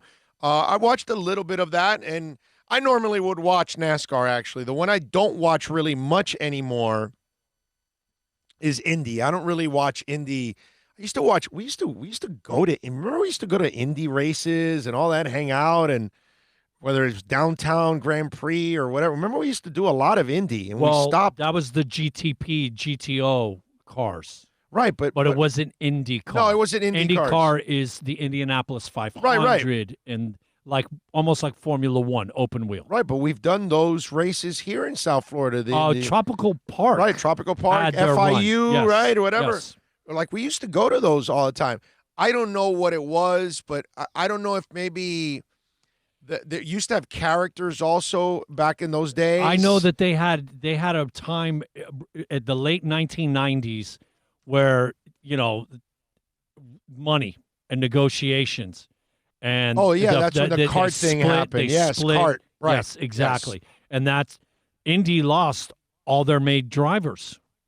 And they all went. Some of them will come back. Some of them, yes. But, some of them, yeah, exactly. No, you're right that split might have been the thing that it's never recovered. And even the Indianapolis 500 is probably lost the most. Oh, yes. Because that is the pinnacle of racing. I don't care where you are in the world. I only watch NASCAR. Yeah. I don't really watch any of the other ones. Like, I'm not a monster racing guy, but I do like racing. I do enjoy it, actually, but I find myself... You like participating in it more than probably watching. Yes, definitely. I would love participating in it. What's it called? I took one of those races around the track when they allowed the media to do it, and it was pretty cool to have a license to speed. But anyway, so we have all these sports going on, and then we're trying to get the main sports obviously back, right? We want football back, we want basketball back, we want soccer back, we want hockey back, all of these sports, right? And Steven Jackson came out with fire yesterday, pleading to NBA players to maybe pass up on the season.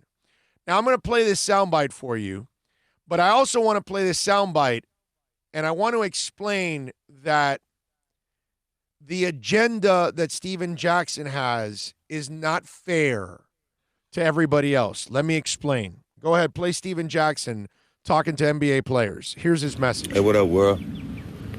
Man, I love the NBA, man. I got, that's my family. But now ain't the time to be playing basketball, y'all. Now ain't the time. Playing basketball is going to do one thing. Take all the attention off the task at hand right now and what we fighting for. Everybody going to be worrying about the playoffs. They're going to have all that blasted all over the TV, and nobody's going to be talking about getting justice for all these senseless murders by the police, and nobody's going to be focusing on the task at hand, bro. None of these white owners have spoken up. None of them are taking a stand. Yeah, they might post a video when the season starts or saying what we should do, but they ain't doing nothing. Playing basketball ain't going to do nothing but make them money and take the attention of what we fighting for, what we marching for. It's bigger than all of us, and it's bigger than the game, and I'm sad that we still got to explain that to people, bro. Sad. All right, so, look, I feel his pain. Obviously, he's related to George Floyd. He is invested in this, obviously, as a black man, like everybody in the black community is invested in this, like everybody in America should be invested in this. I get it. But he's also wrong. Okay? Steven Jackson had his time. He played his basketball. I'm not sure if Steven Jackson would back away if he was in the middle with the Spurs of a run for a title. I'm not exactly sure. It's not fair to the Celtics. It's not fair to Milwaukee. It's not fair to the Lakers. It's not fair to the Clippers. These teams have a legitimate chance at winning a title. This may be the only time. And we've kind of talked about this throughout the show. They will not lose the platform. I disagree with Steven Jackson. In fact, I think the platform gets magnified. There is nothing on television, Steven Jackson. Somebody tell Steven Jackson that the only thing you find on television is COVID-19 coverage and Black Lives Matter coverage. That's it. There is no new programming practically anywhere. So if the NBA does come back, they will be part of the new programming that everybody's going to be watching. News cycles will be covering. You will actually have a bigger stage. The protesters will have a connection on television with the players. I think that's extremely important. And so to a certain extent, I think Steven Jackson is being selfish because he's also denying an opportunity to his fellow man that they only get.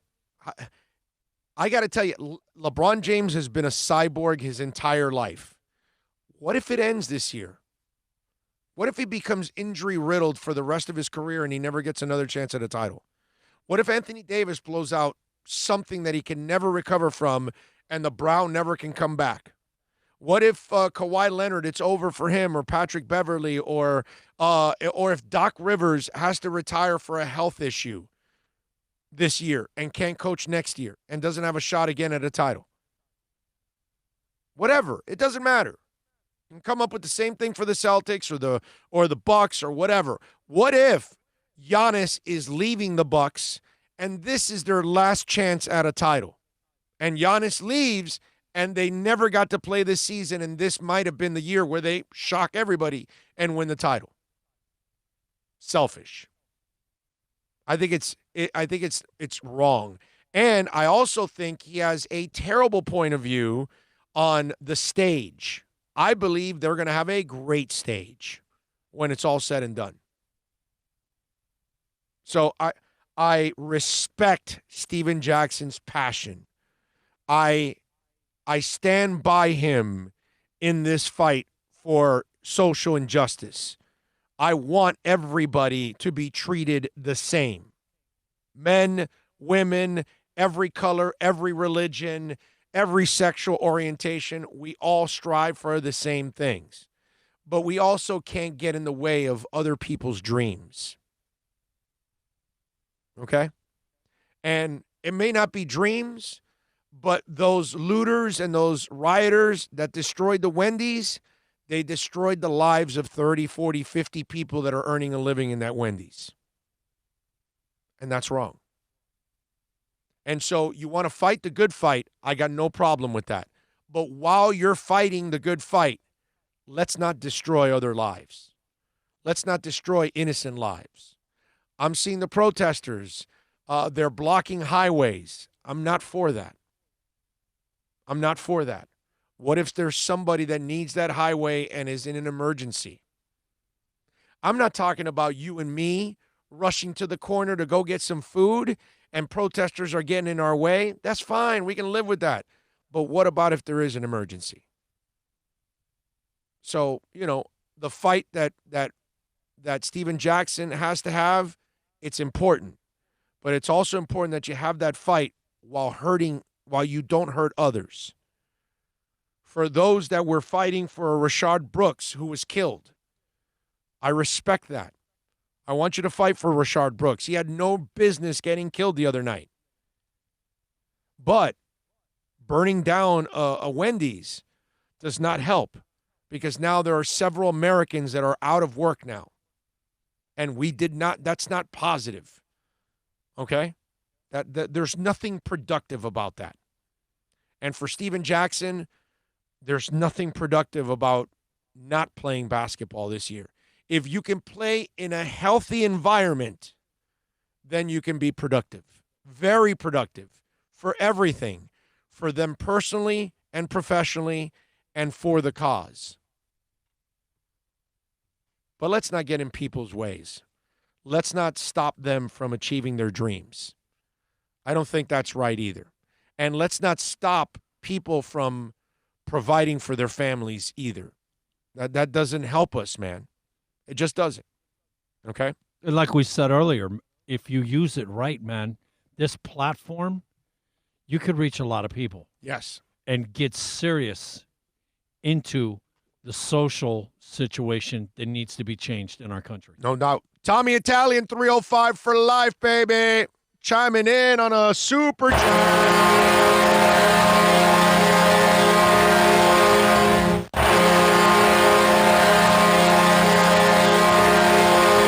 Tommy gives us the sticker too with the flying man. Thank you. He knows I'm a fan of the stickers. Thank you, Tommy. Appreciate you. Is that Super Duck? Daffy, remember Daffy getting dressed up? It's Super Duck? it's like a super something, but it's not a duck. I don't know what the hell that thing is. I have no idea what that thing is. You remember when Daffy would play that little? He did it For couple sure. of them.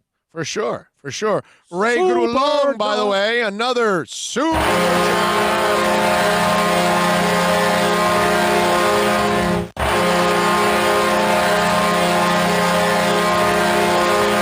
Ray has a question. He says, in honor of Steve Miller's shirt, the track My Dark Hour featuring Paul McCartney credited it as Paul Ramone.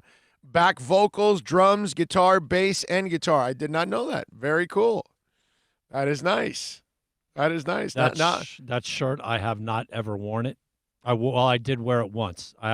That's the last concert me and my girlfriend that passed. Oh, okay. Yeah, this is a few years back, right? Yeah, 4 years ago, 5 years ago, right? 4 years ago. 2016. Yeah. Yep. Steve Miller, man. It's a great concert to go to. Oh, that was incredible. Great concert. If you really want to treat yourself hit to a after really hit, song after song. And It's awesome. And you know what's the other thing, man? It's almost like a sing-along because you know all the words, and so does everybody else, man. Yeah. It's awesome. You're right. Tremolio says he sounds like a spoiled NBA player. Shut the F up and go play the fame you paid millions. I mean, look, it's one of those things where everybody's got their own opinion and own side. Well, remember, Steven is also extremely motivated right now and inspired by all of this because of what happened to George Floyd. And it's a family member of his. So you got to remember that Steven Jackson's investment in this is a lot more personal, okay? Right. We know it's personal for the entire black community, what's going on. We all know that. We feel it. You know what I mean? But the real truth is that you also have to understand where he's coming from and where his passion's coming from. I disagree with him. I think the platform for the NBA players would be amazing. I'm hearing adult Disney 21 years and up in the Caribbean will open up on time in September. Just weird that they will have Mickey and Pluto characters heads, but human bodies with no clothes. Weird. Okay. I don't know. I have no idea. I did not. I don't know what the hell that is. You know what? Do you remember the X-rated Disney poster back in the day? Did you ever see it? Where Mickey's shooting heroin and all the crazy little shots. So I guess I got to think that whoever's doing this was the spawn of looking at that poster one too many times. Well, no, because maybe putting the body on, you sweat so much and it secretes all that stuff that maybe. No, because those things are air conditioned nowadays. They have built-in air conditioners to keep them cool inside those suits. But if they're only going to put on the head and nothing else, it's going to be a bad optic, man. And a kid sees that, Yeah. It just it messes up the whole look. Right. Yeah. I don't get it. Yeah. Yeah, And yeah, supposedly those suits are not like they used to be. They have built-in air conditioners. in them. I get that, but it's still, I don't know, whatever. That's still going to be kind of odd.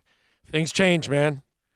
Life changes, right? I mean, Not always for the better, though. No, not always for the better. Of course not. I mean, look at traveling now. Post 9/11, it's definitely not fun to travel nowadays.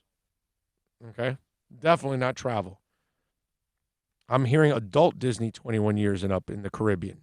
That's what it is. Oh, adult in the so it's in the Caribbean. So it's the boat, I would imagine. Is that what it is? No, it's adult, so it has nothing to do with the kids. So, no kids are going to be like, what happened to Mickey Mouse's body? Yeah, at least you in other words, you won't be torturing the kids and showing them a what's it called? Scaring the hell out of them with the changes that have happened. It's old school, right? Yeah. Where what's his name's kid's birthday party, and hey, put the head back on. I think it's an elephant. Like, Right. you're gonna give them nightmares, you idiot. Yeah, basically. Yeah. That's exactly what it is. Tom Brady. Did you hear about Tom Brady? He is schooling Deion Sanders' son, who's a quarterback. How about that? Now, so you're learning how to play the game, and your dad says, "Hey, I got a friend of mine that can give you some tips. Here, meet Tom Brady." So the greatest quarterback, the GOAT, comes in and teaches the kid. Trinity Christian High School football player Shedeur Sanders is a 4-star recruit heading into his senior year. He's the son of Hall of Famer Deion Sanders, but it's not his dad whom Shedeur is modeling himself after. Instead, Shedeur Sanders is trying to be like Tom Brady and getting some private tutoring from him. Shedeur, a quarterback who has strived to make himself an accurate pocket passer, very smart kid, posted on social media some pictures from one-on-one sessions he had with Brady, learning from the greatest all time, soaking up all the knowledge, Shedeur wrote on Instagram. How about that kid? He's Deion Sanders' kid, and he's working out with Tom Brady, and he's posting it on social media. You think he's going viral? Yeah.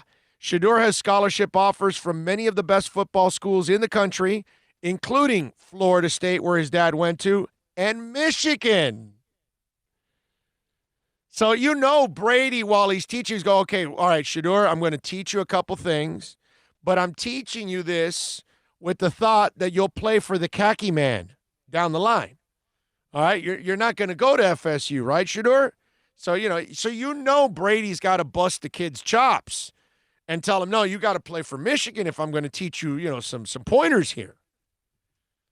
But pretty interesting. And I wonder where FSU is an absolute disaster.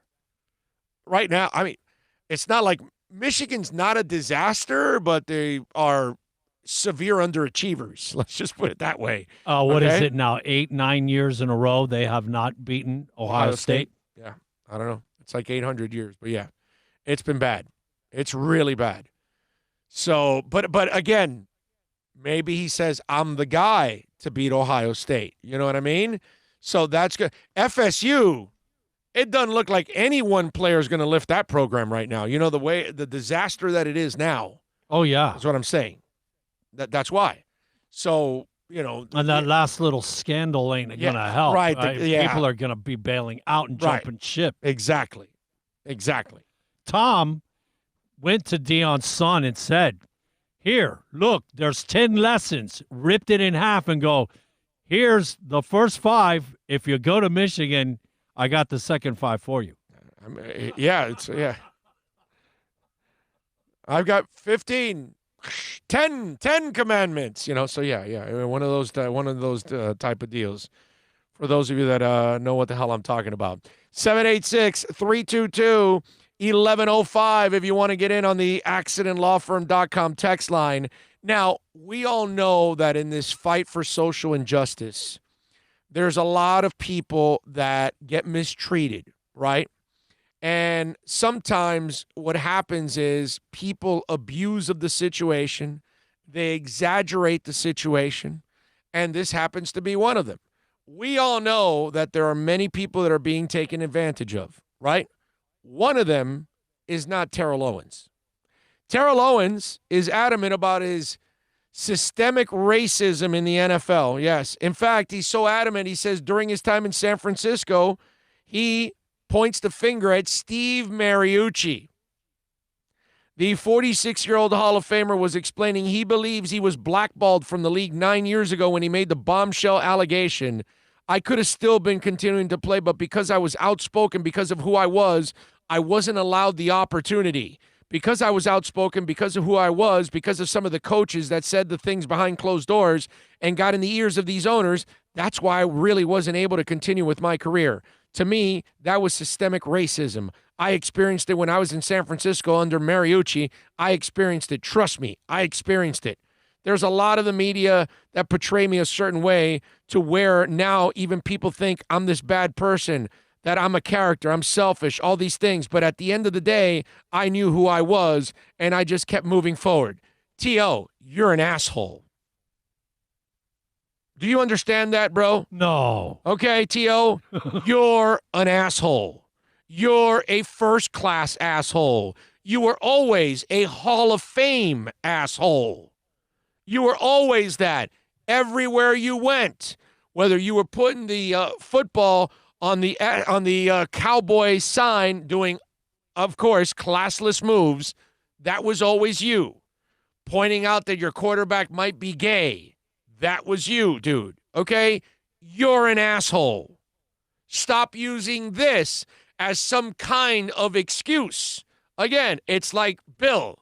Oh, the Dodgers. Oh, the Astros. Oh, the Red Sox. No, it's your Yankees. Stop making excuses, okay?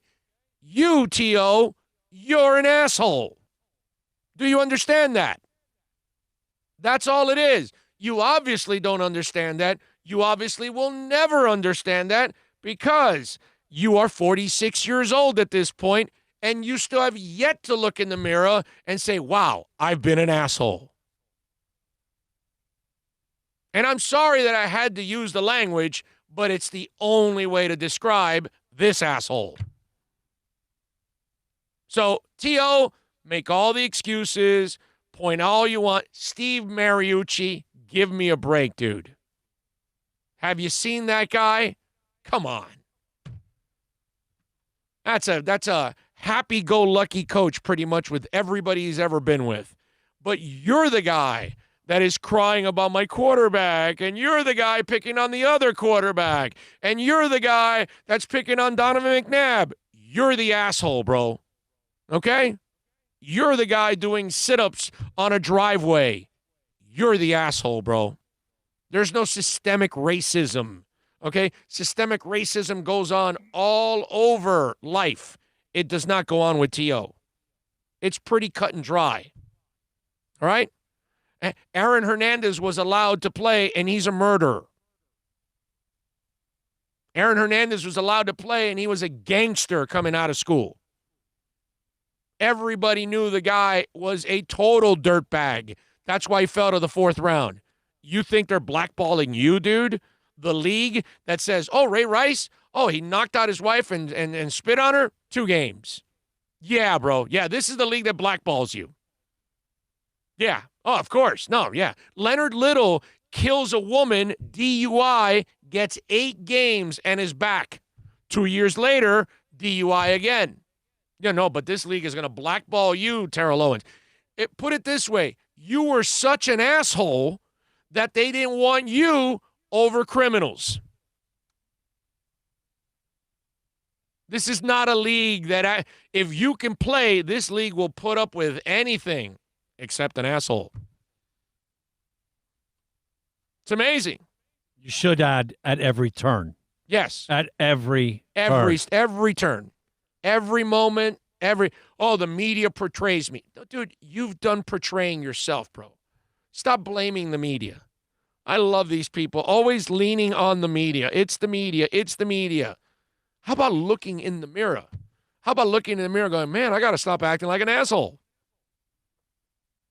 Can we present the evidence? No, there's tons of evidence. Okay, go ahead. Let's do it. Let's hear from T.O. because, systemic racism with Steve Mariucci. Bro, I'm 9 years removed from the league, and I guarantee you, I can put my money where my mouth is that I can still play right now. I felt like I got blackballed at the league. I still have continued to play, but because I was outspoken, because of who I was, I wasn't allowed the opportunity, given the opportunity. But like I said, because I was outspoken, because of who I was, and because of some of the coaches that said things behind closed doors and got in the ears of these owners, that's why I wasn't able to really continue on with my career. Like I said, and to me, that was systemic racism. Like I said, I experienced it when I was in San Francisco under Coach Mariucci. Bro, I experienced it. Trust me. Do you want to get into that anymore, Terrell? No.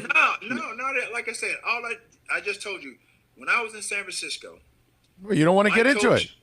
From 97 to. So we're going to get into it? What is it? 2001. I think Mariucci was the head coach at that point in time. Yeah, I think that's right. And like I said, there were. Look, I was raised by a grandmother that was raised up during the segregation years. Yeah. She had a mom and a dad. She told me about them picking cotton, going through the tumultuous times that they did, where it was so segregated to where they had to drink from different water fountains, labeled white, black, even pools. They couldn't do anything together. Bro, she prepared me for what I went through throughout the course of my career. Oh, she did a crappy job because you sucked. There's a lot of media that portrayed me a certain way to where now even people think that I'm this bad person. That I'm a character. Nobody ever says you're a bad person. Just an asshole. All these things. But at the end of the day, man, I knew who I was, and I just kept moving forward. Nobody ever says T.O.'s a criminal or anything like. Nobody. Actually, you've defended and said T.O.'s not like getting arrested. No, he's a good citizen. He's just an asshole. Beating up girls. Just an idiot. Yeah. That's all. He's an idiot. He's a selfish, self-serving. That's it. Because look. That's all it is. You remember? He's not a criminal. He's never done anything I don't want to bad. talk to anybody. I don't have anything to say as he's walking out. He gets home, and not 10 minutes later, his ass is out there on the driveway doing sit-ups and playing basketball and running his. I thought you didn't want to say anything, Terrell. He's a clown. What happened, bro? All it is, T.O. is just a clown, bro. That's all. Now, he's not a delinquent or a criminal or anything like that, but he's a clown. But it shows you how they get rid of you, what kind of an a-hole you must be that they get rid of you, and yet criminals. Legit, real criminals. Like criminals, like Greg Hardy throwing a woman on top of a bed of guns and threatening her, and she disappears, and yet the Cowboys bring him back.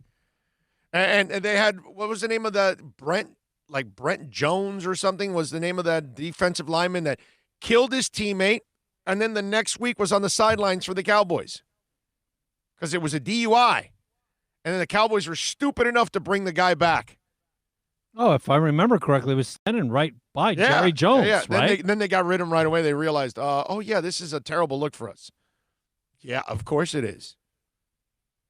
I mean, there are bad individuals that the NFL keeps around. And yet that's a dude that played like on 5 or 6 different teams because nobody could stand his ass. And no, of course, it's everybody else's fault except his because it's the media that made him look the way he does. There's a lot of correlation and symmetry to AB and TO, the way they talk and how they sound. Yeah. It like mirrors each other, It's amazing, dude. They're in such denial, man. It's incredible. It's awesome. It is awesome. All right, 786-322-1105. If you want to get in on the accidentlawfirm.com text line, you can also reach out to us on Twitter. That's at Big O Show. One guy I got to say, and if any of you out there are Jets fans, sorry, but I gotta pick on your sorry ass stinking Jets. And to see the animosity going on with Jamal Anderson and the Jets and Adam Gase, I just laugh. I just laugh because Adam Gase is just like a bad dude. You know what I mean? Watch wherever he's at. It's confrontation from the second he got here with the confrontation with Ajayi and the ignorance and not using him or anything else that went on. And then everything that's gone on with the Jets from the second he got there, that he didn't want Le'Veon Bell, the controversy with those Melly last year where he was telling the player that you're lying about an injury. I mean, you know how disgusting it is for a coach to be accusing a player of lying about injury? And he wasn't, by the way. He required surgery. And it's amazing to me, and I love it. I got to tell you, I love the fact that the Jets are stupid enough to continue to fall for the banana in the tailpipe and keep the clown around, okay? I mean, wow. And now you got the Jamal Anderson thing, Jamal Adams. And Jamal Adams obviously is a badass safety. Ryan Dunleavy of the New York Post reports that Adams is growing more irritated, and he described the Jets' contract discussions as a lot of talk, no action. He was replying to a Friday Bleacher Report post on Instagram that defensive end Myles Garrett and the Browns are in talks for a mega contract extension. Adams wrote, "As they should, well-deserved, MG. I can't even get my first proposal that they said they would send over in January. I was called selfish, though, LOL." And it is amazing to me how the world around Adam Gase can be so combative.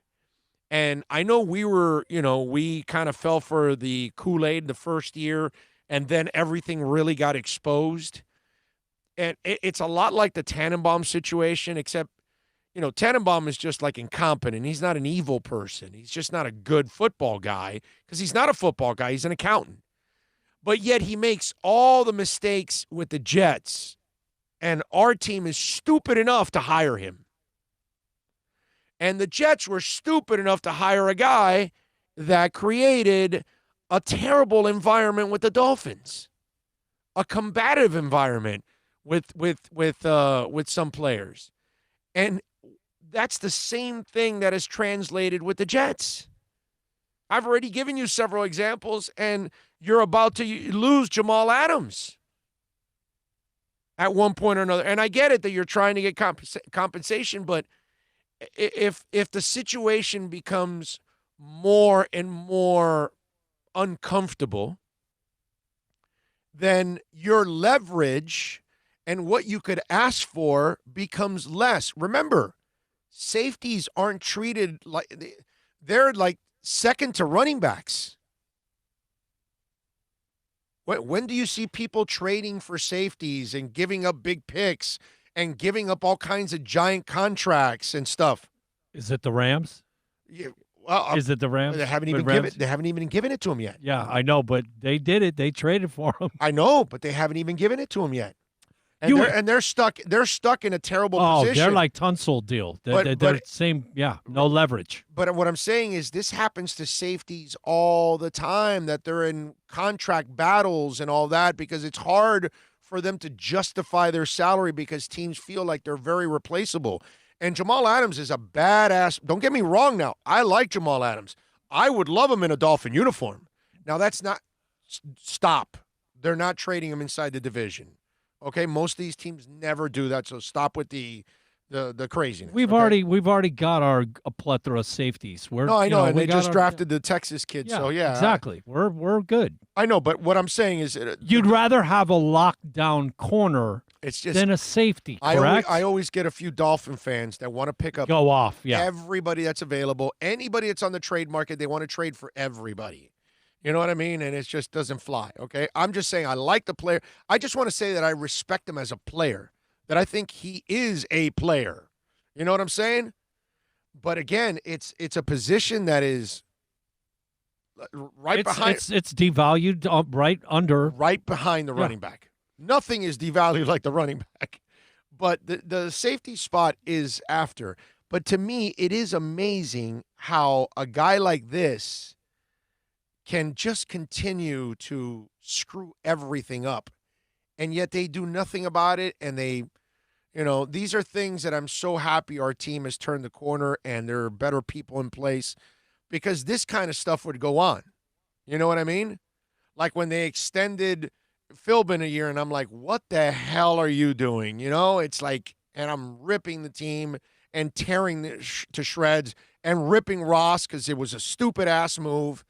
And these are things that I'm so happy that now when I see Flores in place and when I see Greer, I just see real football people in place. And I'm so happy that that we're not dealing with these kind of soap operas anymore, because that's what Adam Gase is. He's a soap opera, dude. Why would any player want to go play for that guy? I don't know. Considering the track record he's had in handling players. I don't know. I can't explain. This guy polarizes you. Like, his social skills are for crap. Yeah. I can't explain it personally. For me, I have no idea what the hell's going on. You know what? I will say this. If he keeps it up, the guy will have a hard time finding an assistant coaching job because players won't want to deal with this guy. Yeah, that'll be that's actually a great point you make, because I think that his social skills are so bad that people are going to say he is toxic. And so, yeah, he might know some X's and O's and he might have an offensive mind, but the way he handles people, which he doesn't have a skill set of that, he does not belong there. So that's a great point on your part that he may end up ruining actually his future. Now, he's made enough money from the Dolphins and from the Jets that he is the TO of coaching. Yes. Yes, he is the TO of coaching. Yes, Adam, that's a perfect line. He is the TO of coaching. Yes, but he would have made enough money from the Dolphins and the Jets that he can retire. Now he's going to retire with a terrible, terrible, terrible reputation. And nobody, see, that's the thing. But you know what? I get the impression he really doesn't care. He doesn't care. Right. He doesn't care. But a lot of people now, whatever resume he built up, people are all going to look at what happened in Denver like it was a fluke and it was all Peyton Manning. And basically, that's what it was. All right. While we've got this whole Black Lives Matter movement going on, and we've got a lot of the country involved, players want to hear from certain individuals, and those are the owners. And over the weekend, we finally heard from an owner who stepped up in a big-time way. Steve Bisciotti from the Ravens. He wanted to send his message in backing up the players. And, I thought he did a really nice job. I think he approached it the right way. Here's Steve Bisciotti talking about what the players are going through and what ownership needs to do. I saw the Ahmaud Arbery video 7 or 10 days, I believe, before George Floyd. Like most of you, I'm sure watching those videos shook you and shook me to my core. It made me sick and it made me angry. It was the most despicable thing I had ever seen. I'm lucky enough through my ownership of this wonderful franchise to have gotten close enough to these young men to see and hear their hurt. And all they're asking for right now is to be heard. And I want to ask you individually, are you willing to listen? I don't think I've grown by seeing their anger. I think I've grown by feeling their hurt. And these young men are hurting. Ask the questions, ask the uncomfortable questions, and you will come to the conclusion, I hope that I have, that you don't feel it enough and you don't live it enough if you're not willing to say it. Black Lives Matter.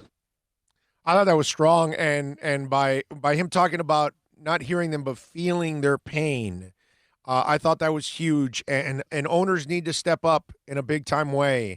And I thought I gotta say that Bisciotti came off honest.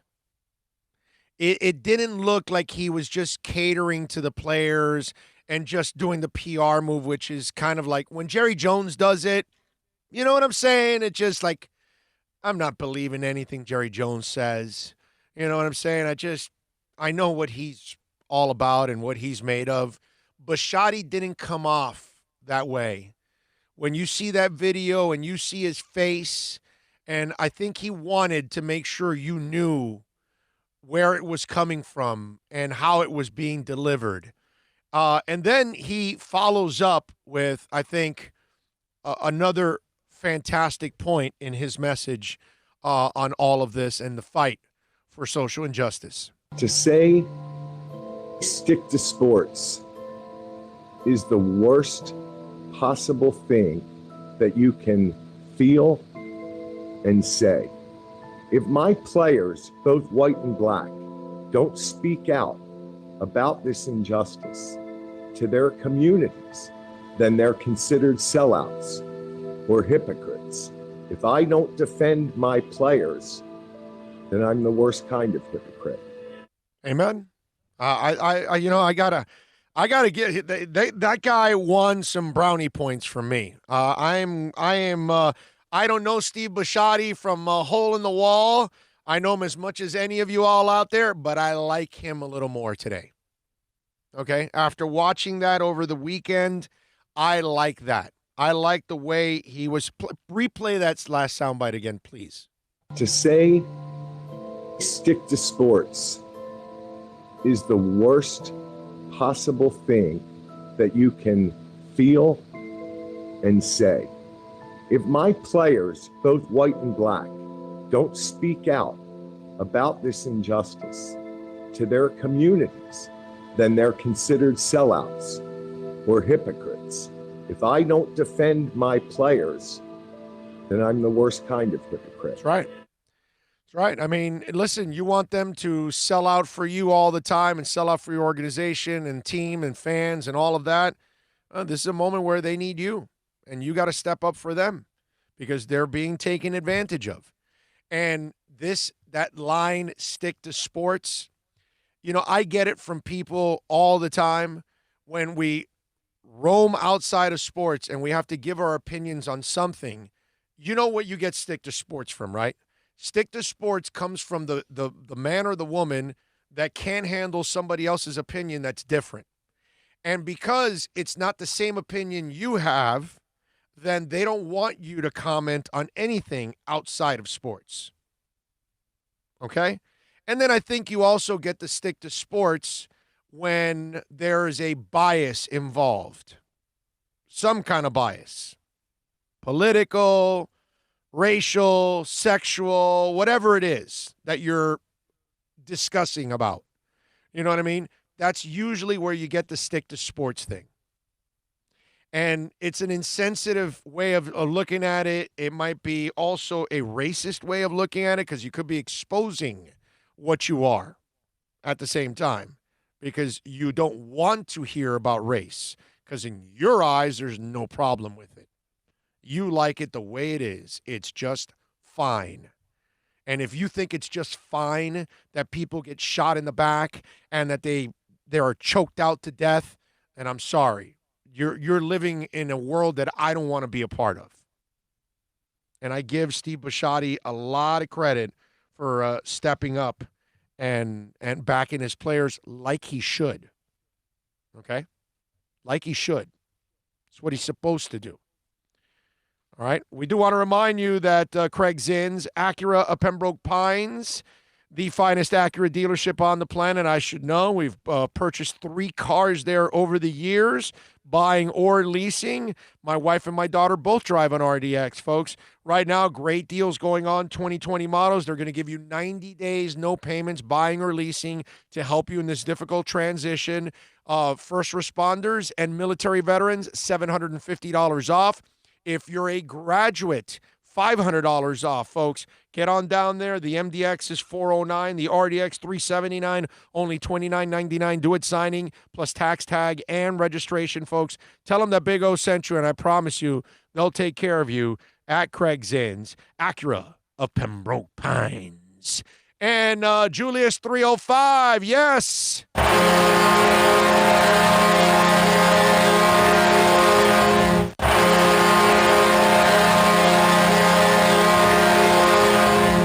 it. Julius 305 with a super boom shack, and it goes for you, baby. It says, Gase, the TO of coaching. Line of the day, Bill. There you go. Getting a little love on the chat board. It was a good line. It was a very good line. Are you ready for this? Yeah, don't try. Don't try. You now you're going to overextend. All You're gonna is screw it all right up. with the world, bro. You know why? You're going to screw it all up now. You have a 45-minute segment to continue your usual run Oh, amok. so I'm closing the. Yes. You. I didn't break at the bottom of the hour? You got to hit 45 at every All right, show. so the fourth hour, So- we'll just do a straight hour. Well, you're at 45 minutes and counting. Yeah, Okay. so we'll do a straight hour now. There you go. We'll do a straight hour and just wrap it up. All is right with the world. Yep. Everybody show your love. Hit that button. Appreciate you, Finn Strong One, man. That's very nice of you. Very nice of you. Okay, the music is not necessary. It's almost fake. Nice message, but the music, come on. Oh, no, dude. That's the problems. Who put that on the music thing? Tremolio. Tremolio, it's a video, my man. You have to watch the whole. We just took a couple cuts from it. It's a whole video with the players talking. It's a produced video. Okay, so we just don't pick on Bisciotti for that. It's a Ravens thing. Bisciotti, we just took a couple of the comments from Bisciotti, but his players are also involved in the video. You have to watch it, my brother. Okay, so you're taking out of context, and it's not fair to the owner. You know what I mean? That's something that they put some work into it, man, and they produced it. And they did a really nice job. It with was it was like polished and put. It's well done to man. present as Yes. a Ravens fan. Like Yes. this is. Yes. Maybe for the fans, they're like, hey, No, it's exceptional. this is where our mindset needs to be. exceptional. People, come and join us. Yeah, Tremolio, you need to look at the Ravens video first, okay, and then you trust me, you will retract that, and it's not a thing where they're trying to be fluff or they're trying to dress it up or anything. It's just something done the right way. You know what I'm saying? Like the players did when they put out their video that. It was produced. It had, it was also got a little bit of presentation to it. You know, yeah. You want to make it sound good. You want to make it look good, man. You want to make you don't want to make it look cheesy. They did a great job. Tremolio, you would be, you trust me, watch it and you'll like it, man. In today's world of social media and YouTube, Instagram, blah, everything, all those little bells and whistles you put to it adds to it. Yeah, you got to do it. Yeah, got to do it. Did you watch Dave Chappelle this weekend? No, I did not. No, You need to watch it. Yeah. So it's 27 minutes of powerful. There's very few jokes. Really? Very few jokes. It's a stand-up with 5% comedy. It's intense. It's deep. It's raw.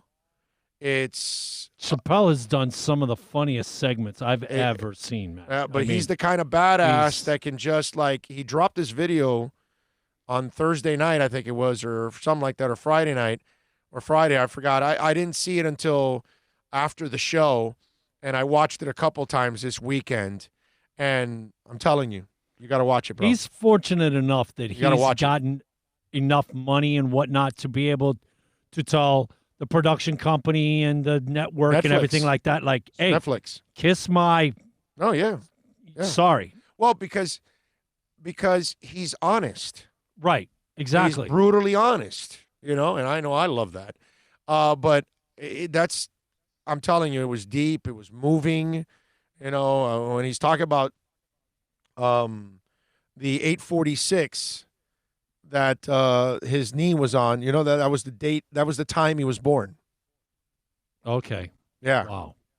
Yeah, there's a lot of things in it. It's just emotional. The passion that's behind it, and it's just one of those. And he, when he's talking about Floyd and talking about everything else that's going on, it's just real. It's just nice to have somebody that will actually publicly just say what's going on, man, and not dick around and just, dance around the subject and, pussyfoot here and there. No, man, just raw truth.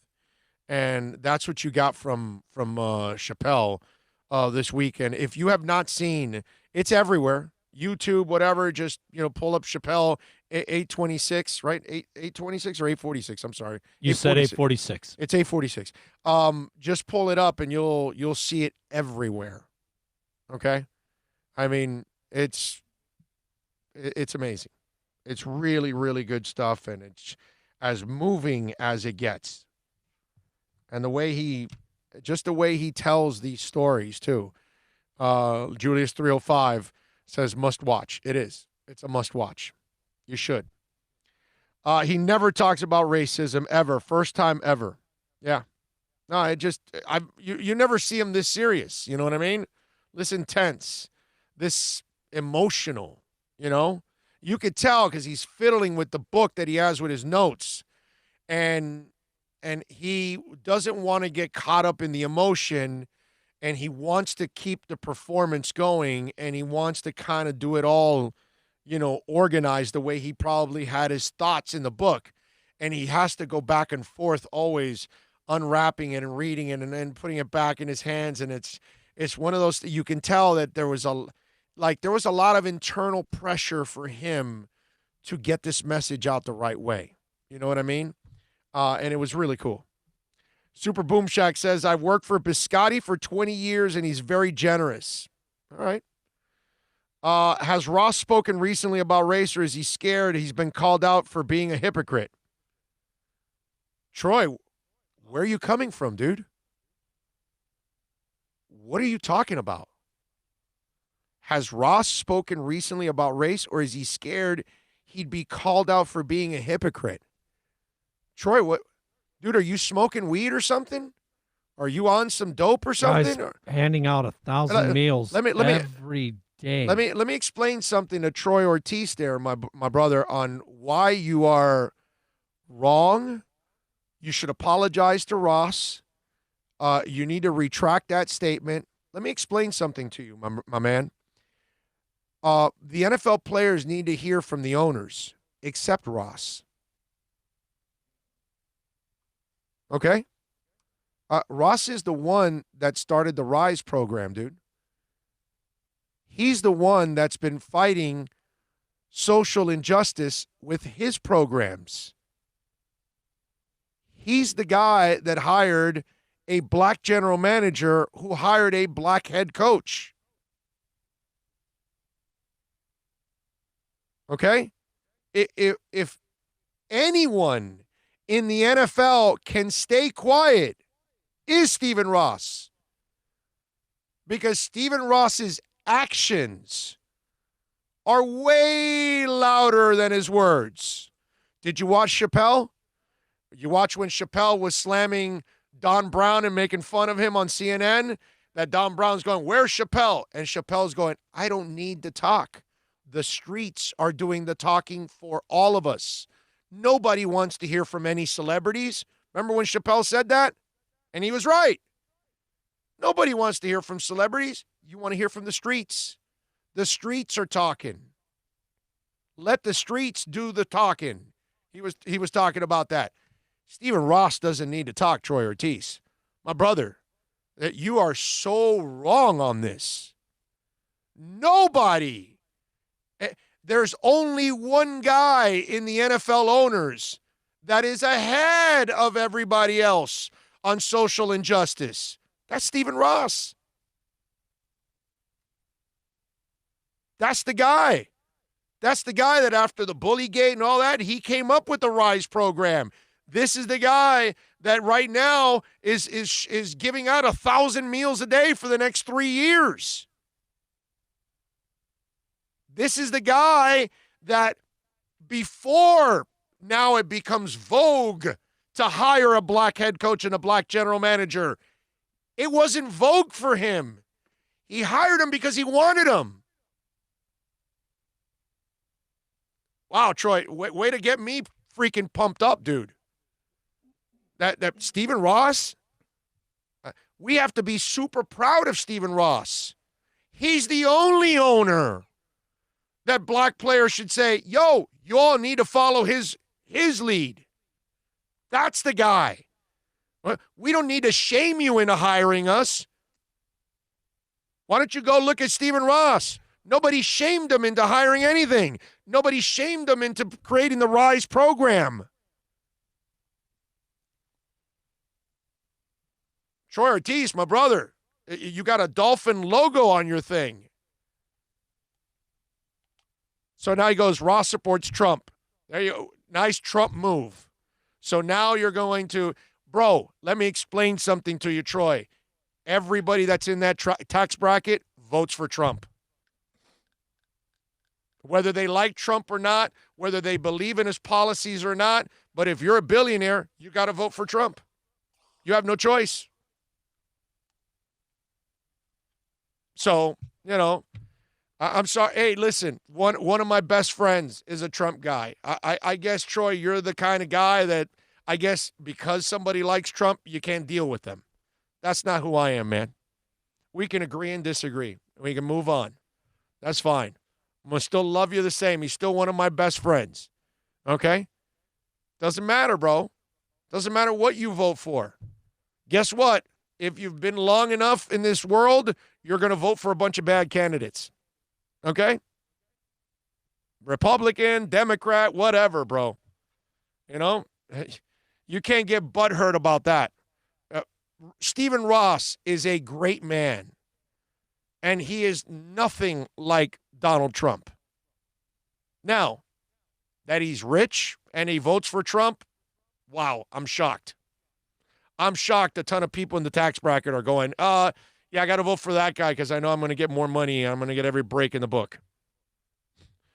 What do you expect? That happens. What are you going to do? We're not going to agree with everything. But because you disagree, that's it, you're going to dispatch. That's wrong. Stephen Ross doesn't need to do a damn thing.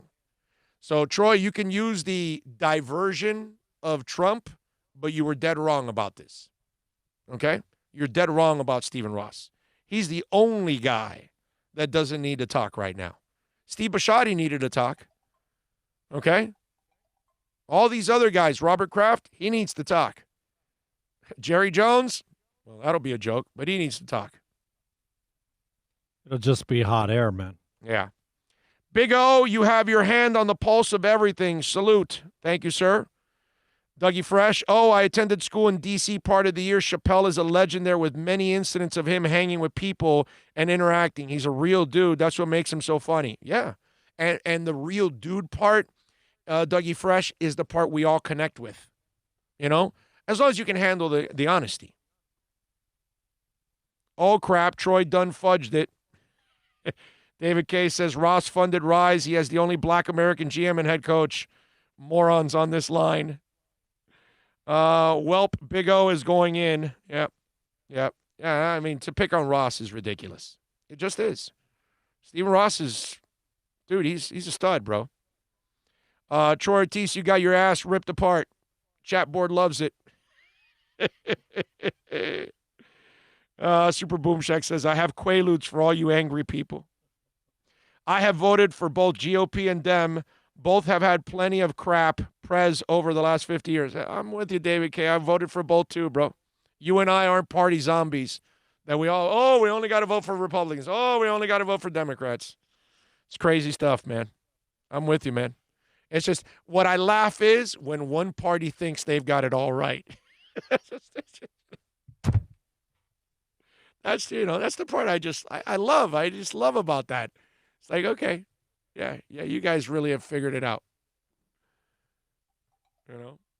Too much.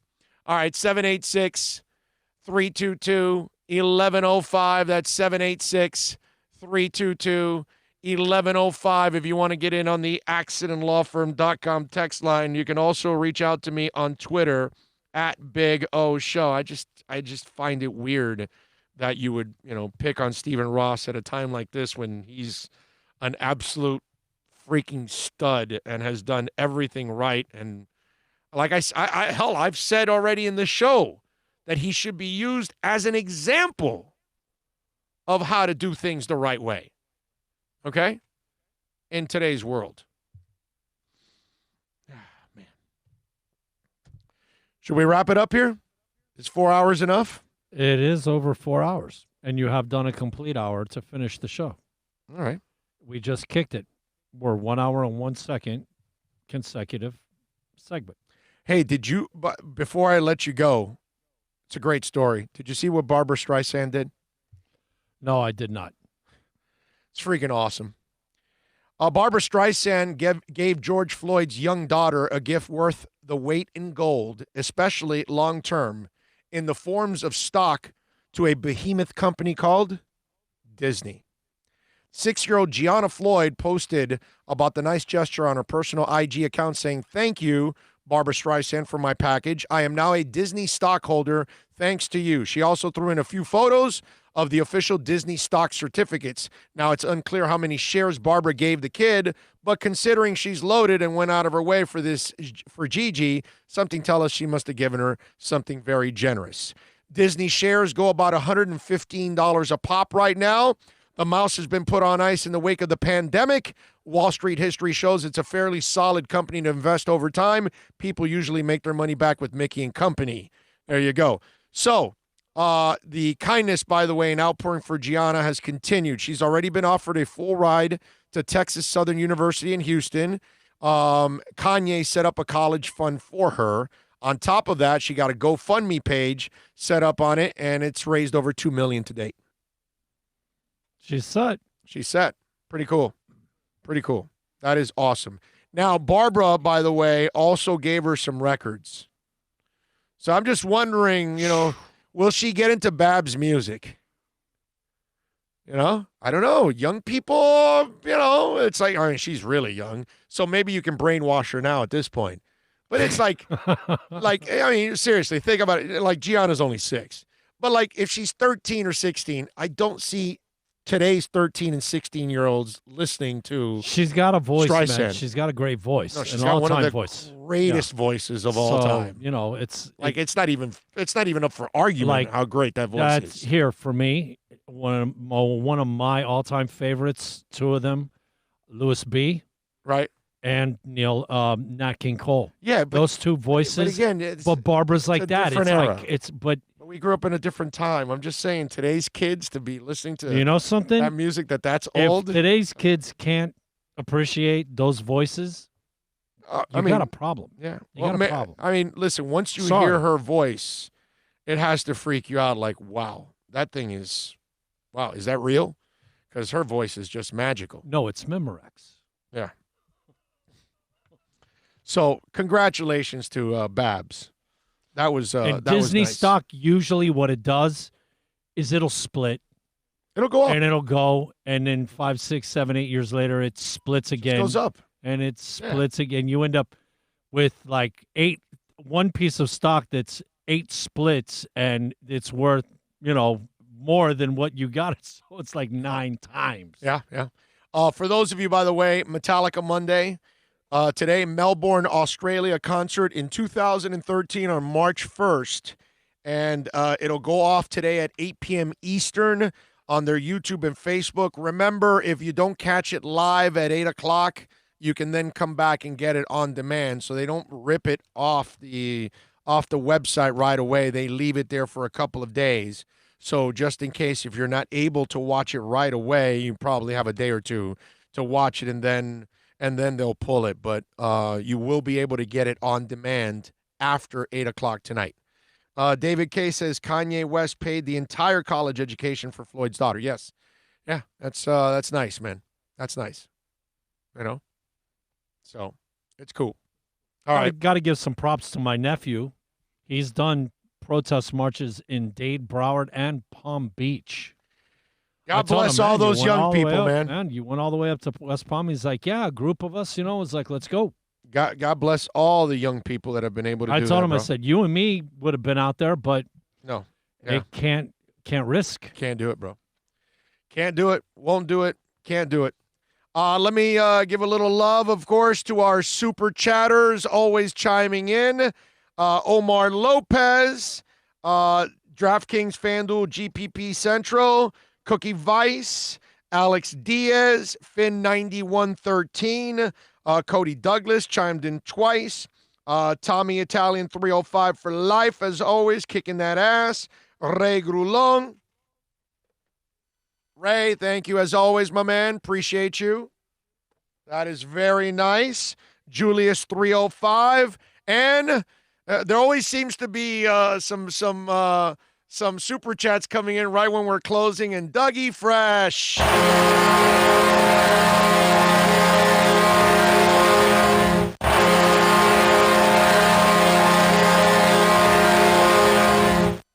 What the hell? Super chat. That took guts. We need guts. I told you I can totally super chat. So you think you got what it takes? You have no skills. This is permanent. Good job. I'm promoting you. You got a lot of problems, don't you? Take pride in that. Yes. Always got to take problems in the pride in the problems. Dougie Fresh says, high is high and low is low. A story about Barbra Streisand cannot end the show. I like it. I like it. Although it didn't really. It was the Metallica story. I did use Metallica after, so I did. I'm waiting for another super chat just to keep you behind the mic. I did rock it out.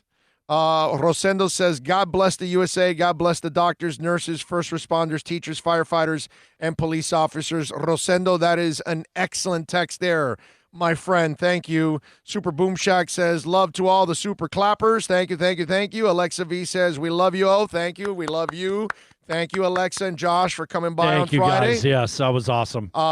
Troy says, take care. Oh, we can disagree on Ross. No hard feelings. Okay, we will definitely disagree on Ross, man.